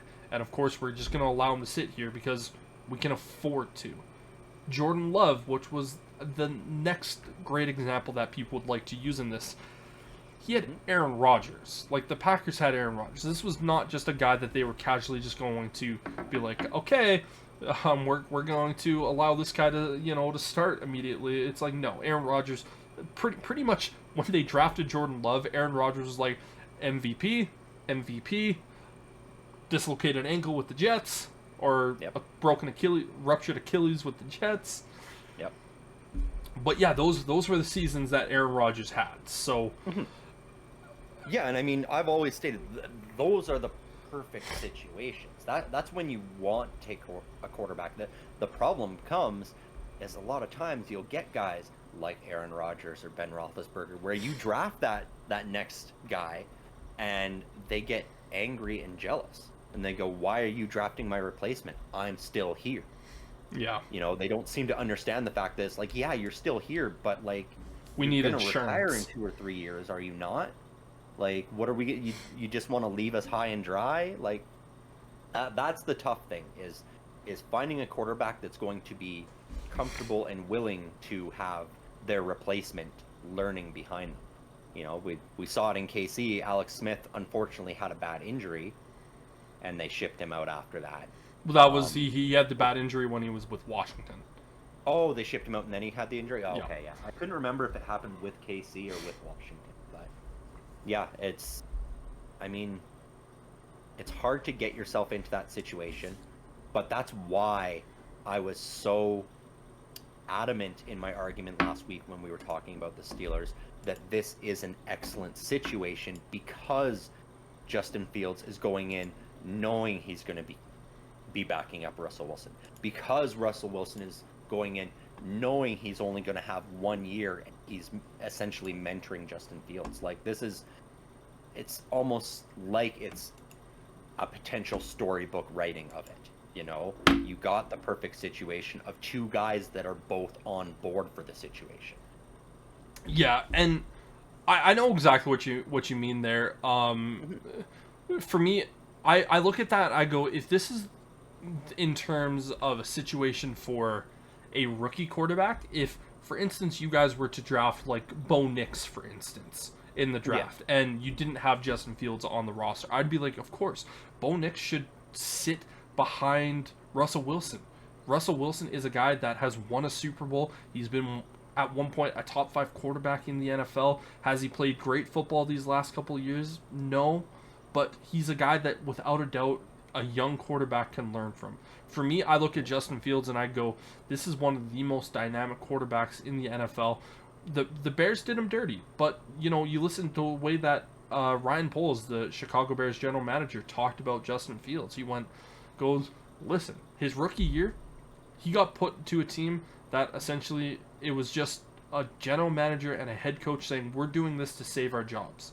They got fired. Ryan Poles comes in and says, this team is bad.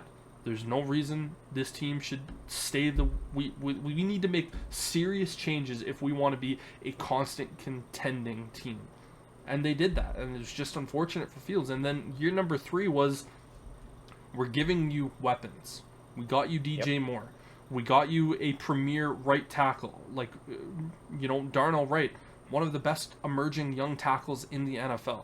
It was, you need to show us. It doesn't necessarily need to be, 4,000 yards, 40 passing touchdowns, but you need to show us that you are that next guy. And it was, unfortunately, he just didn't do enough. And the fact that this kid, Caleb Williams, is sitting right there on the doorstep. Again, I've said this: if the Bears have the 3rd pick in the draft, Justin Fields would still be a Chicago Bear. Yep. And the Bears would be looking at this going, hey, Raiders, you want to trade us a bunch of picks to come get your quarterback of the future? Hell yeah. We'll just have another flurry of first-round picks for next year and just continue to build that way, in this way. And that's why I look at this and I go, Justin Fields has played 38 games in the NFL. He knows the speed of the game. Mm-hmm. At this point, you're having both quarterbacks learn the exact same new offense. Yep. Russell Wilson is making league minimum for veterans. I go with the way the Steelers are next season. Mike Tomlin, he doesn't have a contract extension. This is his last year of his deal. So the Steelers could find themselves in a situation of where they're 500, 8-9. That's our new 500. We've declared that last week. And the Steelers organization could simply say, you know what, Mike, we love you. We appreciate everything that you've done. You've won us a Super Bowl. You got there twice. Mm-hmm. It's just time that we feel we're ready to move on. And if you have Russell Wilson, who's in that period and starting that entire time, it just kind of feels like a waste to have Justin Fields there. Understandable for sure. And it's not outside the realm of possibility. I could totally see that happen. 500 season, they go, okay, we're going to find a new head coach. Mike Tomlin, you're gone. Russell Wilson is walking. We haven't taken Justin Fields' option. We're not going to re-sign him. We're going to need to restart at the quarterback position. At that point, I fully expect, okay, we're trading TJ Watt. We're trading Minkah Fitzpatrick. We're trading Alex Highsmith. We are starting a full rebuild. 100% possible. But with the talent and the potential, we could also see them win 10 or 11 games, go to the playoffs, make it to the AFC Championship. Maybe that's what they're building for right now. They are still in the market looking to trade for another wide receiver at this point. We still have a decent number of draft picks available to us. Mm-hmm. There's potential, and Russell Wilson could shine enough through the first 6 weeks of the season, and we could see somebody like a Tua Tagovailoa go down to an injury. And you trade Fields away. Yeah, I hear. Oh, you trade Russell Wilson away, and you go, okay, Fields, you've learned this system for 6 to 7 weeks. That's really all we need you to, and you are now the guy. And I could fully see that happening. That's the route I expect more likely, is Russell Wilson being traded to a playoff contender who has lost their starting quarterback, and bringing Justin Fields in at that point, partway through the season, where he's already comfortable. He's made the bonds with the team 1, team 2, all the receivers, the linemen, everything, and putting him in that perfect situation that, as you said, the Bears were never able to do for him. Whereas you throw him in as the starter in week 1, yes, he's gonna be good. He's gonna be able to get us to a 500 season. But you're sort of throwing him into that same situation he has had with the Bears for the last few years. New system, learning new things, all of that. Whereas I'm more comfortable with letting him learn it first. 38 starts. Yes, he's had 38 starts. He's not had a great record through that. He's not put up phenomenal yards through that. He's done great. He's been a top 25 quarterback through that stage. But Russell Wilson has still been a top 15. Yeah, a lot of this also stems from me as a Chicago Bears fan that was such a massive Justin Fields fan, and I want to see him succeed. And again, I've been very vocal with being concerned about the Steelers organization. I was extremely happy to see that he landed there because I know that the Steelers should be able to put him in a situation to succeed. And I would rather watch him than Russell Wilson because I think your team will be better with Justin Fields as opposed to Russell Wilson. I understand that, and we agree that, I want to see Justin Fields in the best possible situation as well. And I think him starting at trade deadline week as opposed to week 1 is a much better starting situation for Justin Fields. You know, it's just like I said when Kenny Pickett came in. Like, I was like, fine, let Mitch the bitch start until we can trade him away and then let Kenny Pickett go in there. It didn't work out that way. Mitch went down week 2 or 3 with an injury. Kenny Pickett went in there too early, in my opinion. Yeah, but the difference between that, though, is that you had a rookie quarterback, though. Yes. Yeah, it was a failed quarterback leading a rookie quarterback. Yeah. You know, but that's where I look at this as such a different dynamic situation.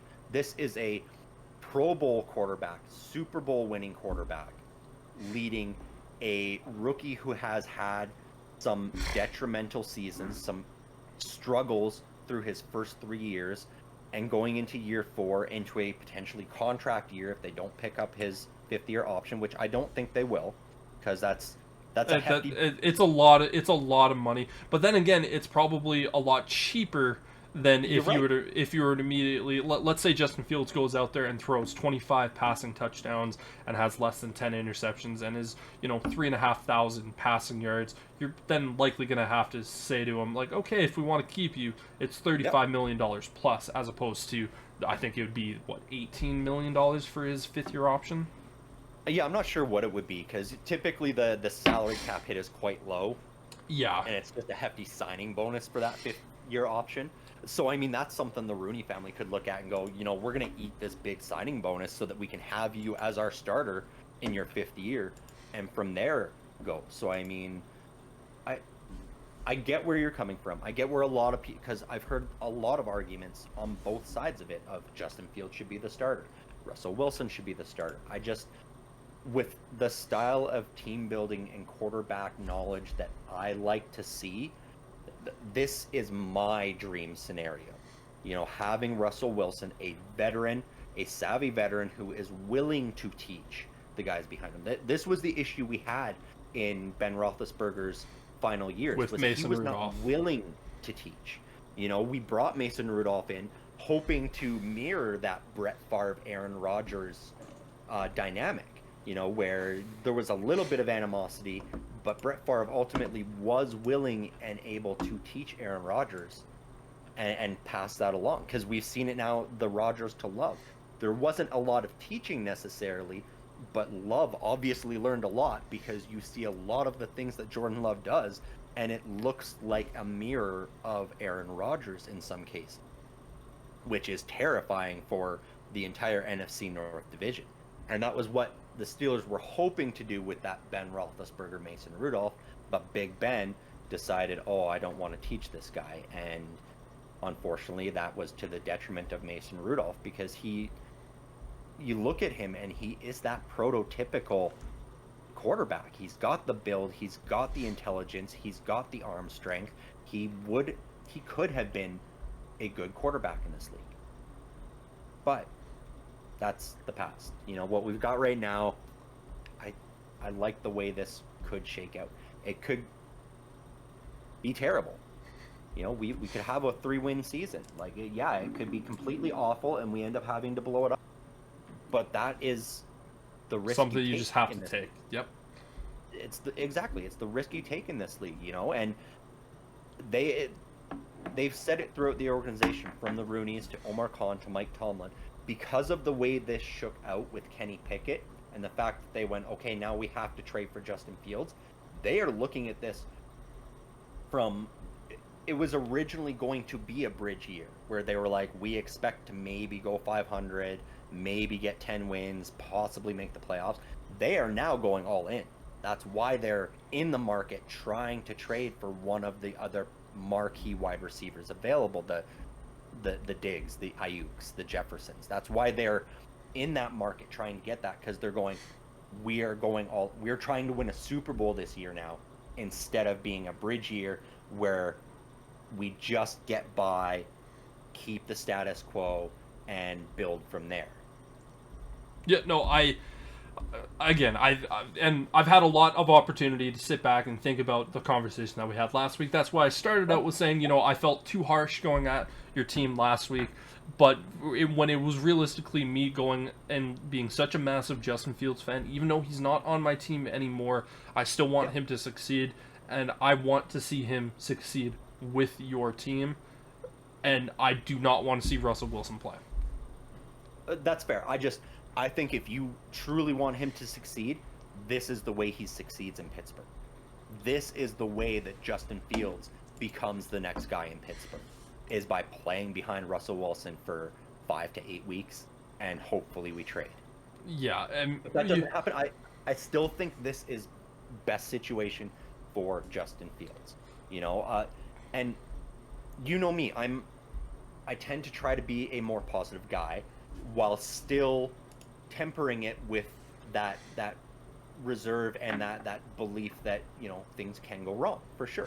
I said it from the moment he was drafted, through that rookie year, through that second year. Kenny Pickett, I believed in him. He was our guy. I always said that because I am a believer in confidence and supporting.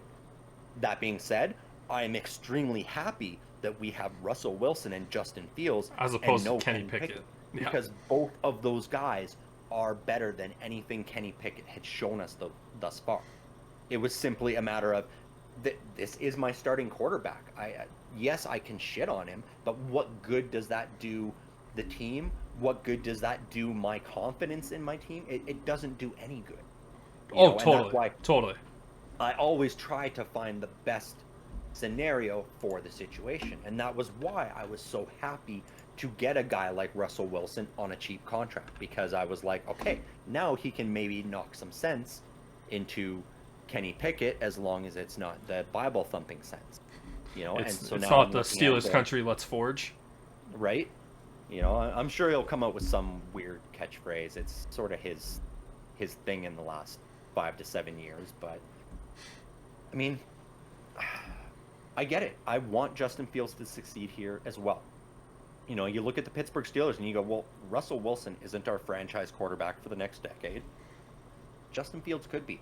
Yep. So why throw him to the Wolves in a violent division? I know the NFC North is a tough, hard-nosed division as well, but no offense, it's not as hard-hitting and not as I was never even ever going to compare the AFC North's terms of violence compared to the NFC North. The NFC North has better in terms of the historic rivalry, but in terms of the actual, but that's just because it's like, okay, the Bears and Packers, the Lions and Vikings, and then you just mishmash all of those others together. It's just, the history of it. It's kind of like looking at it from a standpoint of like beauty, where it's the NFC North history and like hatred of each other comes from a standpoint of like brotherly love, while the AFC North is like world wars, where it's like, I'm going to rip your helmet off and bash you in the head with it.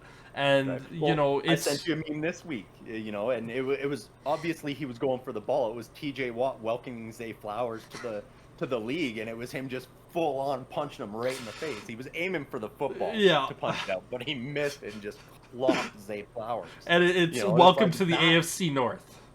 Yeah, that sums up the AFC North so perfectly. It is rough. And I just think having Justin Fields be able to sit on the bench and watch the types of hits that Russell Wilson is going to have to endure, he's going to go, okay, I need to really focus on learning how to make my decisions quickly and accurately. Because if I don't, I'm not going to succeed here. And that is the AFC North. We've seen good quarterbacks potentially come in. You mentioned Johnny Manziel earlier. A lot of people were high on him. He was set to be really good. And then he met that Ravens defense and that Steelers defense and just got destroyed. And that is the thing, this league has gone to, oh, offense, offense, offense. You know, that defense wins championships mantra isn't really around throughout the league until you get to the AFC North. The AFC North is still very much, through at least 3 of those teams, defense wins championships. The Bengals have gone away from that a little bit, but that's what happens when you have a top 3 quarterback that you can build your team around. The way that I like to describe the NFC North is it's like gentlemanly warfare, where it's, you know, there's dislike and but it's always at the end of the day, you can sit back and you can shake each other's hand afterwards. The AFC North is legitimately trench warfare, where it's, I'm trying to kill you, I'm going to put grenades in food canisters like the Canadians did to the Germans in World War One, where it's going to be like, would you like some food? And they open it up, oh no, it's grenade, and boom. You know, that's what the AFC North is like. But yeah, you know, and that's why, like, I want Justin Fields to succeed as well, but throwing him to the Wolves is not a way for him to succeed at.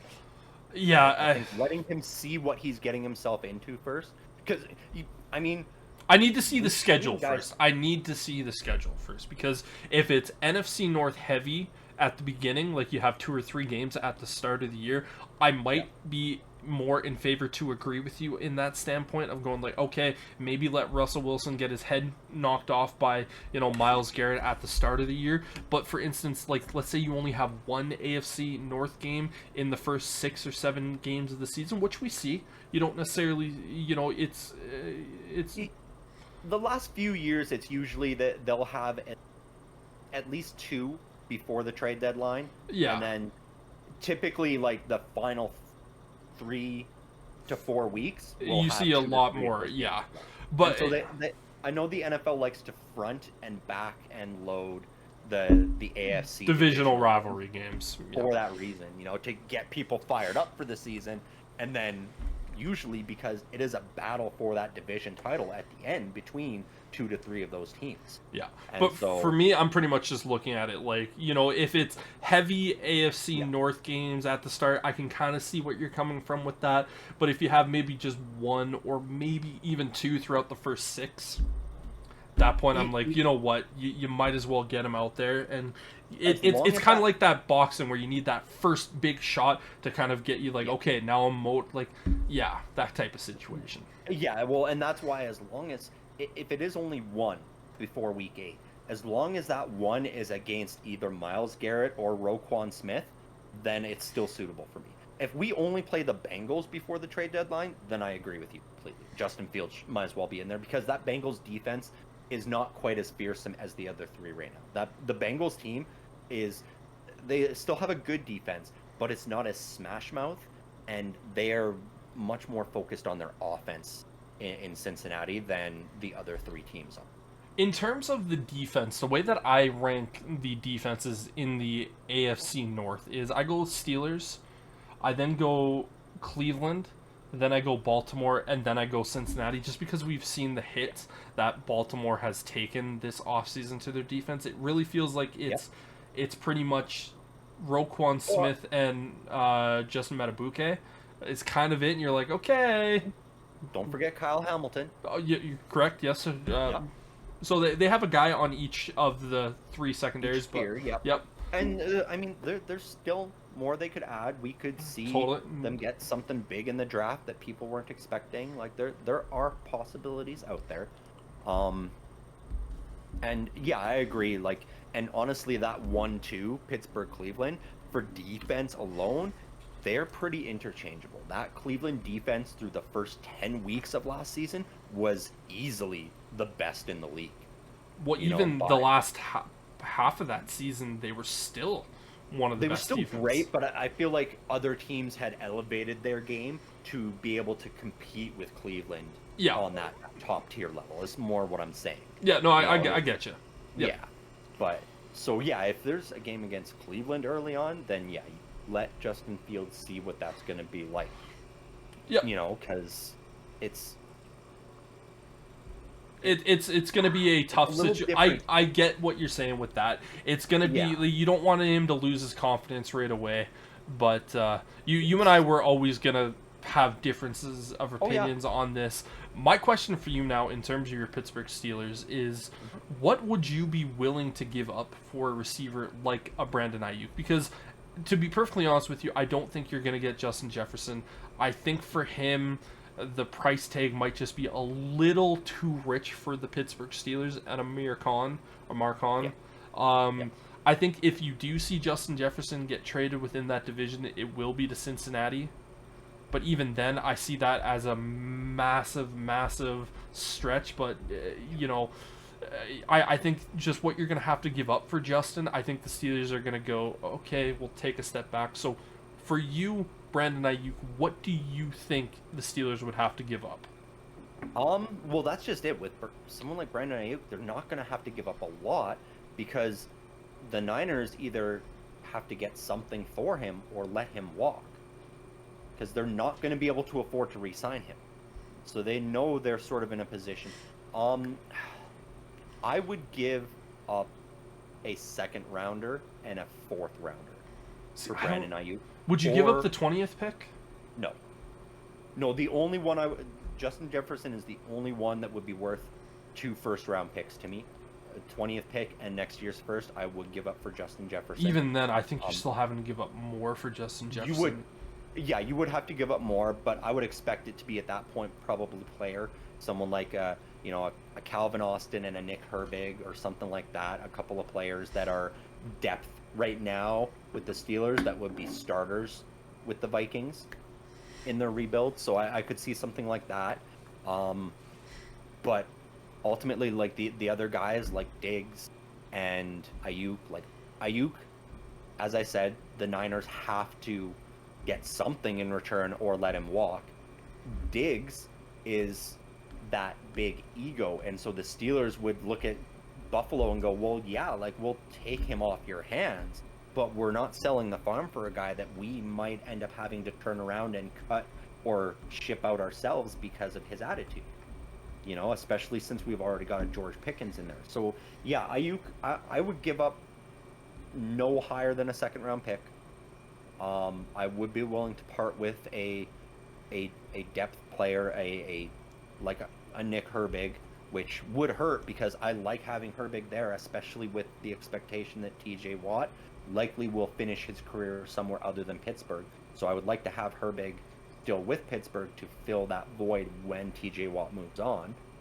But to get a de facto 1-2 punch at that wide receiver position would be a big key for me in being willing to give up a second or even a second and a third to get that, maybe even an extra pick next year for an Ayuk. But the tough thing still is that it would likely be a rental because I don't think that because Brandon Ayuk is he's on the last year of his deal and you're going to have to pay him. Well, and that's why I think the 49ers will be willing to take less for it, because they're not going to re-sign him. There's a very good chance that the Niners may just sit back and go, well, no, we're this close to a Super Bowl. We're going to keep him here, and then we're going to let him next year because I think they'll use the franchise tag. They would look at him and say, we're not losing you for nothing. We're going to use the franchise tag on you. And because at that point, the smart general managers, they just don't let those guys. I look at L'Jarius Sneed for an example. The Chiefs knew that he wasn't going to be on their team. They couldn't afford him. They franchise tagged him and said, we're actively trading you because we're not allowing you to walk for nothing. I think that's exactly what would happen with Brandon Ayuk. I don't expect Brandon Ayuk to be with the 49ers past next season, but it's going to be a situation where they franchise tag and say, listen, we might not get the most value that we're expecting, but we're still going to get excellent value for a guy like Brandon Ayuk. Well, and that's exactly what it'll become. I think if they trade him prior to this season, they could land a second, third, some sort of package, possibly even a first from certain teams that are really desperate for that. If they franchise tag at the end of the year and then trade him, I don't really see them getting any higher than a third for him. I think you could see a second. I think you could see second for the sole reason of there's going to be a team out there that goes, we have a young quarterback. Yep. And like let's say one of the teams this year, like let's say for instance, New England, they draft Jaden Daniels and he turns out to be just a highlight machine. He's one of those guys, and they're like, damn, like, you know what, we're willing, if the 49ers are willing to give up a Brandon Ayuk to us for a second and a fifth round pick, like, yeah, man, like we need to. And you know, there's gonna be a ton of teams bidding for Brandon Ayuk because he's young. And, you know, to go after, and, you know, hell, we might see the Chiefs say, like, hey, we'll give you a first-round pick for him. Well, that's the tough thing, though, with that franchise tag, though, is he's then expensive. And well, so not if you trade him with the franchise tag and then sign him to a deal. Because with you saw with L'Jarius Sneed, it's you have all the way up until July until that franchise tag, and the deal will get done before that. Well, and that's what it would be, though, is it would be to a team that can afford a 4 or 5 year big contract for him. So teams that are sitting near a cap, like the Chiefs, wouldn't be able to make a bid on something like that. I just use that as a broad example, as a team that has established quarterback looking for another wide receiver. But yeah, I know that's where I'm saying, if it's a rental, at that point, teams are likely to be offering less. We see teams all the time give up a lot of capital for a rental. Like hell, we saw the 49ers Super Bowl, yes. We saw the 49ers give up a third-round pick for Chase Young, who they just let walk for nothing. That's true. Yeah, so the Brandon Ayuk situation, the only reason I ask because I know he's one of the guys that has been a heavy focus for, I know, teams to potentially go after. And Pittsburgh especially. Yeah, because it's pretty much George Pickens and who else? I know you guys signed Van Jefferson, but... Yeah, I think right now the competition for number 2 is Van Jefferson and Calvin Austin. Which is not good enough, because as good as George Pickens is, he still has a stupid amount more to prove. Yes. And I mean, Van Jefferson did show some flashes that there is potential for him to be a number 2 guy. But it's a long stretch. And Calvin Austin, for me, is a slot wide receiver. He is our speedy slot guy. He's going to fill in for what Deontay Johnson was doing. He's a gadget guy. I think he's going to be, like, I expect him to put up the same sort of numbers that Deontay Johnson was doing, honestly. Wasn't Deontay Johnson like a 1,000-yard receiver? Just about. I don't think Calvin Austin could do that. That's. I think he will, man. Like, you forget how explosive and how talented he was coming out of college, because he didn't play that first year due to injury, and then last year he was used very sparingly because we had a very deep wide receiver room. And so I think we're gonna see this year be a breakout year for Calvin Austin. I think a lot of guys are forgetting what he was able to do in college, and the speed he had, and the fact that he was compared a lot to a guy like Tyreek Hill. I hear you. For me, that one is gonna have to be. I'm gonna have to see it before I can, you know, put some respect on that name. But yeah, 100%. I expect that from everybody, even me. I have to see it to believe it. But that is something that I speculate on from what I've seen watching so much of Pittsburgh and watching what Calvin Austin was able to do. I think that's there, especially now since they signed Cordarrelle Patterson. We know Calvin Austin is no longer the returner, right? And with the return actually coming back now. Exactly. And so I think that was their way of saying, no, Calvin is our number 3 slot. He's our slot receiver. Yeah. Done. And so that's just it. They need that number 2 guy to play behind Pickens, because, you know, we saw the numbers Pickens was able to put up on I think he only got like 68 receptions or something like that. I'll just give that a quick look for you. He had a ridiculously low number of receptions, and either was just shy of or just eclipsed the 1,000-yard mark. Like, he had some phenomenal numbers for such low receptions. So in 2023, he had 63 receptions and 1,140 yards and 5 TDs. Right, and so like that, those are some impressive numbers on 63 receptions. Oh yeah, And he's so a dynamic player with the ball in Yep. his hands. and that is what Pittsburgh is telling him now. With that moving of Deontay Johnson, they have said, you are number one. We expect you to catch the ball at least 80 times next year, and we expect you to get 1,500 yards. That is the expectation for George Pickens. And so that's why I look at it and I go, I'm not willing to trade the number 20 pick for Brandon Ayuk, because I feel like we could take that 20th pick and move into the top 10 instead and draft one of the young wide receivers. And instead of having to pay right away for Ayuk next year, we then go, well, now we've got another dynamic rookie contract for the next 3 to 4 years to play that number 2 role. I think if you guys trade up in the draft, it's for an offensive lineman as opposed to a wide receiver. If you want to draft a wide receiver in the first round, I think 20, you're at a pretty good spot to be pretty comfortable with the second tier of guys. Yeah, I'm just saying, like, if I had to trade that 20th pick. Yeah, no, I know what you mean. To move up in the draft To get one of those. For a guy like Ayuk. Yeah, I don't know. I would consider trading that 20th pick for Brandon Ayuk, especially if you think Justin Fields is going to be the QB of the future, because we know what Brandon Ayuk is in the NFL. But this is stuff that we can talk about much into the future. The one thing that I want to ask you right now, before the last thing that we talk about, is obviously there has been a few rule changes. We know about the hip drop tackle. I'm not a massive fan of that one because it sounds like it's going to be one of those things where it's very ref dependent on how they're going to call it. It's not a straight across the board. And for me, I go, there's going to be plays where it's like, for instance, the roughing the passer thing of where you just go boink and it's like, okay, that's a 15-yard flag. You touch the quarterback. I understand the safety concerns with it, but you also have to look at the defenders and go, sometimes that's just simply all they can do. And we do know what the game of football, and you and I speak so much about wanting it to be the safest it possibly can, but at the end of the day, this is a contact sport with some of the most gifted athletes on the planet.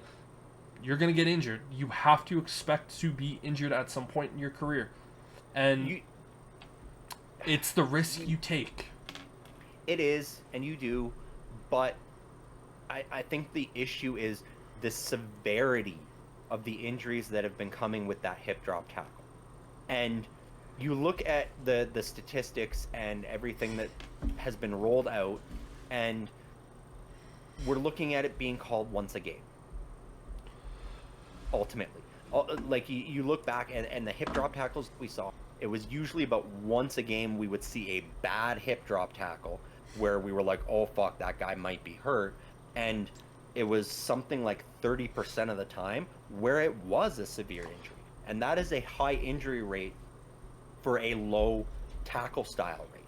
You know, if it's only happening once or twice a game and you've got a 30% chance at a season-ending injury as a result, I understand where the NFL's coming from.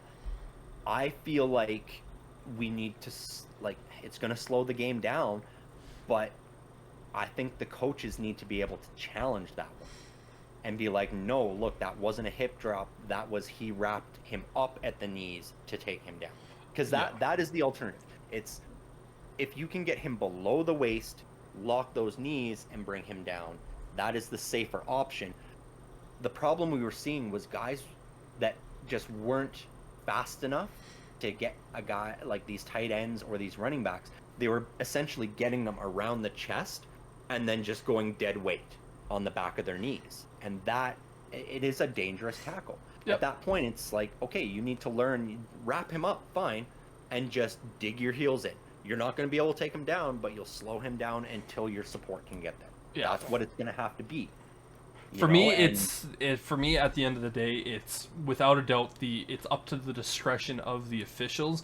And you and I, it seemed like every single week we would talk about how bad the officiating is. And for me, that's the problem, is that I don't want to see this situation where it's, you know, a questionable call of where you have them up there. And let's say a player slips while making a tackle and it looks like a hip drop and there's no injury on the player or no even close to that. It's one of those things where, like, okay, I wrapped up the guy and I slipped and I get a penalty for that. I'm like at this point you might as well just not have a defense out there and just see how quick an offense can score points. The objectiveness of certain officials is going to be a massive problem for me, and that's why I don't like this. I want the game to be safe. I agree. And I think the hip drop, you see some of those injuries for sure. But this is also a physical game where stuff like this is going to happen, and you don't want to see it happen. You never hope it happens, but it does. It's like you saying in boxing you don't want to see guys get knocked out because it's detrimental to their health. But that's part of the job. It's part of the job. And it is.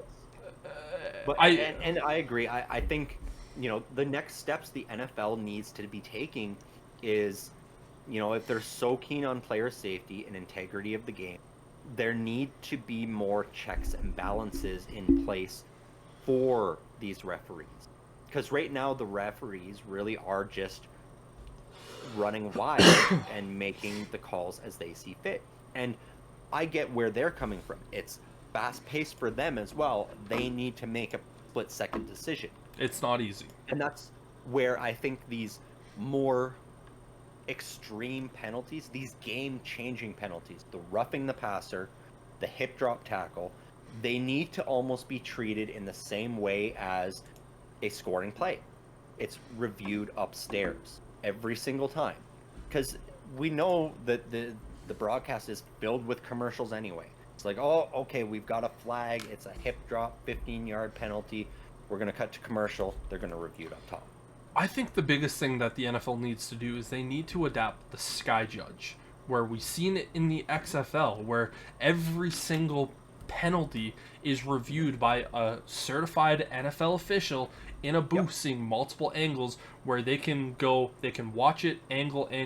It takes 45 seconds at its longest and go, okay, nope. Like, is it going to slow the game down? Yeah. But I think most fans would look at that and go, the 10 seconds per penalty that it would necessarily add to the game, unless it's a game where there's 30 penalties. So basically, if you're watching the Las Vegas Raiders play, right. You know, it's going to slow down. But as a fan, I would rather all those penalties take a little bit longer, but the game is called properly. 100%. And I do believe that is the direction the NFL will go. We've just seen it. They never want to make a leap. They want to do things in baby steps. That's always what the NFL wants to do. That's like even the new kickoff rule next year. It's a 1-year rule. New kickoff rule forever. It is the new kickoff rule for next year, which will then be voted on again at the end of the year to see if it remains or not. I love the new kickoff. I love it. I do. The only thing me returns back. Well, yeah, no, I love that part of it. I just like the, oh, well, now that takes out the surprise onside kick. And it also, the fact that they're not allowing teams to declare an onside kick unless it's in the fourth quarter and you're trailing. That I dislike. You know, I think at any point you should, like, you know, it's 2 minutes left in the second quarter. And you're like, well, you know, we're down by 2 scores already. We want to try and get this back within reach. You should be able to declare it at that point if that's the case. I hear you. That's the only change I'd like to see. But ultimately, I think we will see the NFL start to incorporate a Sky Judge, as you put it, and because they're almost starting to use the XFL or the now USFL as a tester league. Yeah, it's a test league, exactly. It's where they're looking at what they're doing and going, that's added some excitement and it's brought the injuries down. Let's see how it works here. And I think that is something we'll see, because even some of the camera angles we've seen, like the sky cam, essentially, the boom that fucking follows them around, that's one of the most exciting camera angles. I love that angle, and they use it so sparingly in the NFL. It's right? that angle that they used to use, that they only use so often now, is that almost Madden cam. I fucking love that camera. I feel like that should be the main camera per play. Yeah. Because it is so good. It is, and so I think we will see that, and I don't think it will slow the game down as much as some people are thinking, because I know a lot of people are arguing that, oh, it's going to slow it down. But when you think about it, when there is a severe flag, It takes 2 or 3 minutes for the referees to discuss, exactly. anyways. Yeah. Exactly. They have to discuss it anyway. They have to move the chains. They have to figure out where everything is anyway. And so I don't think it will add extra time because of that itself. Even a team running a hurry up, you're in that hurry up and there's a big flag like that. That kills your hurry up anyway, because that stops the clock. That stops play when there's a big penalty like that. So I'd like to see them start doing that in some of those severe cases, the roughing the passers, the new hip drop rule, just like a touchdown. It's reviewed. Yeah. You know, we're going to take a look at it. We're going to look at a couple camera angles just to make sure we're getting this right, because it will be. And, you know, me especially, I know going into the season, there's going to be at least one game where that penalty is going to be called on either Alex Highsmith or TJ Watt sacking the quarterback, because of the way they wrap them up and go down. It's the ref angle isn't going to see them twisting and bringing the body down. It's going to see them just going down and taking the back down. They're going to hip drop. It's like, no, it was us making sure we didn't decapitate the guy. Yeah. And I think you and I are fairly even in terms of the hip drop thing, but in terms of the kick return, I'm okay with the sacrifice of the surprise onside kick, because we get the ability to have returns. Yes. The fact that we watched the Super Bowl and all of the kickoffs were touchdowns or touchbacks, yep. You sit back and go, man, like I come from a team that had Devin Hester, where you wanted to see that, where you would sit through, where you would look at it and go, okay, it's the punt return or it's the kickoff, and you're sitting back like, oh, I got to take a piss. Normally that's the time when you would go do that. You watch Devin Hester and you're like, nope, I'm holding it, or I'm peeing my pants. I don't care about getting the beer. I'll get it later. I'm watching him, and that brings that back to the game, and that makes me so damn happy, and I'm okay with the sacrifice of losing the surprise onside kick. I do agree with you there. I just mentioned that because I know there were some people that were upset about it. The surprise onside kick. You see it so rarely anyways. And when you do see it, it usually doesn't work. Yeah. My only argument is the fact that you can't declare an onside kick earlier than the fourth quarter. That I dislike. Yeah. You know, that I would... That's something that they're going to have to workshop. It is, because you may come across teams where it's like, well, we're not good at dealing with the kickoff, so we would rather onside kick it every time for the chance that maybe that'll work, you know. And the other thing I didn't see was, are they moving the kickoff spot back at all? Because I think they're going to the 30. All right, okay, because if they move that back, then great. If they don't, I think we're still just going to see a whole bunch of touchbacks, because I believe touchback is, well, it is the new thing. If it's a touchback right to the end zone, they get it at the 35 or the 30, because there's like 4 different scenarios where the team could be starting at their 20, their 25, the 30, or the 40. It's one of those things where I think we're definitely going to have to read a little bit more about it this week, and that kind of be something that we talk about. But the main focus of this was to finally bring back the actual ability of getting kick returns, because me and my old man, we joke about it so much. The second that we see the kickoff go, and it's the most exciting play in football, and here comes the offense. Yep. Because it used to be the most exciting play in football, and they took it away. And I'm so happy it's back. Due to this, again, the severity of injuries we were seeing, because it was such full speed contact. Now that that full speed contact is out of it, this is going to be really exciting. We talk about guys and their open field ability. I would not be surprised to see guys like Tyreek Hill petitioning their coaches for opportunities to be the kick returners. Maybe, you know, we could start seeing these number 1 wide receivers, really speedy guys, go out there and start make going, that hey, happen. like, give me a chance. Like, Yeah. the odds of me getting hurt are a lot lower now, you know? And Yeah. so give me that chance. I could turn this game for us. So I think we're going to see some more of that as well. Yeah, and I think we are right about the time to end the episode. This was a hell of a conversation. I know I have something fun very much planned for next week. Cool. But yeah, till next week, for Sterling, I'm Brendon saying peace.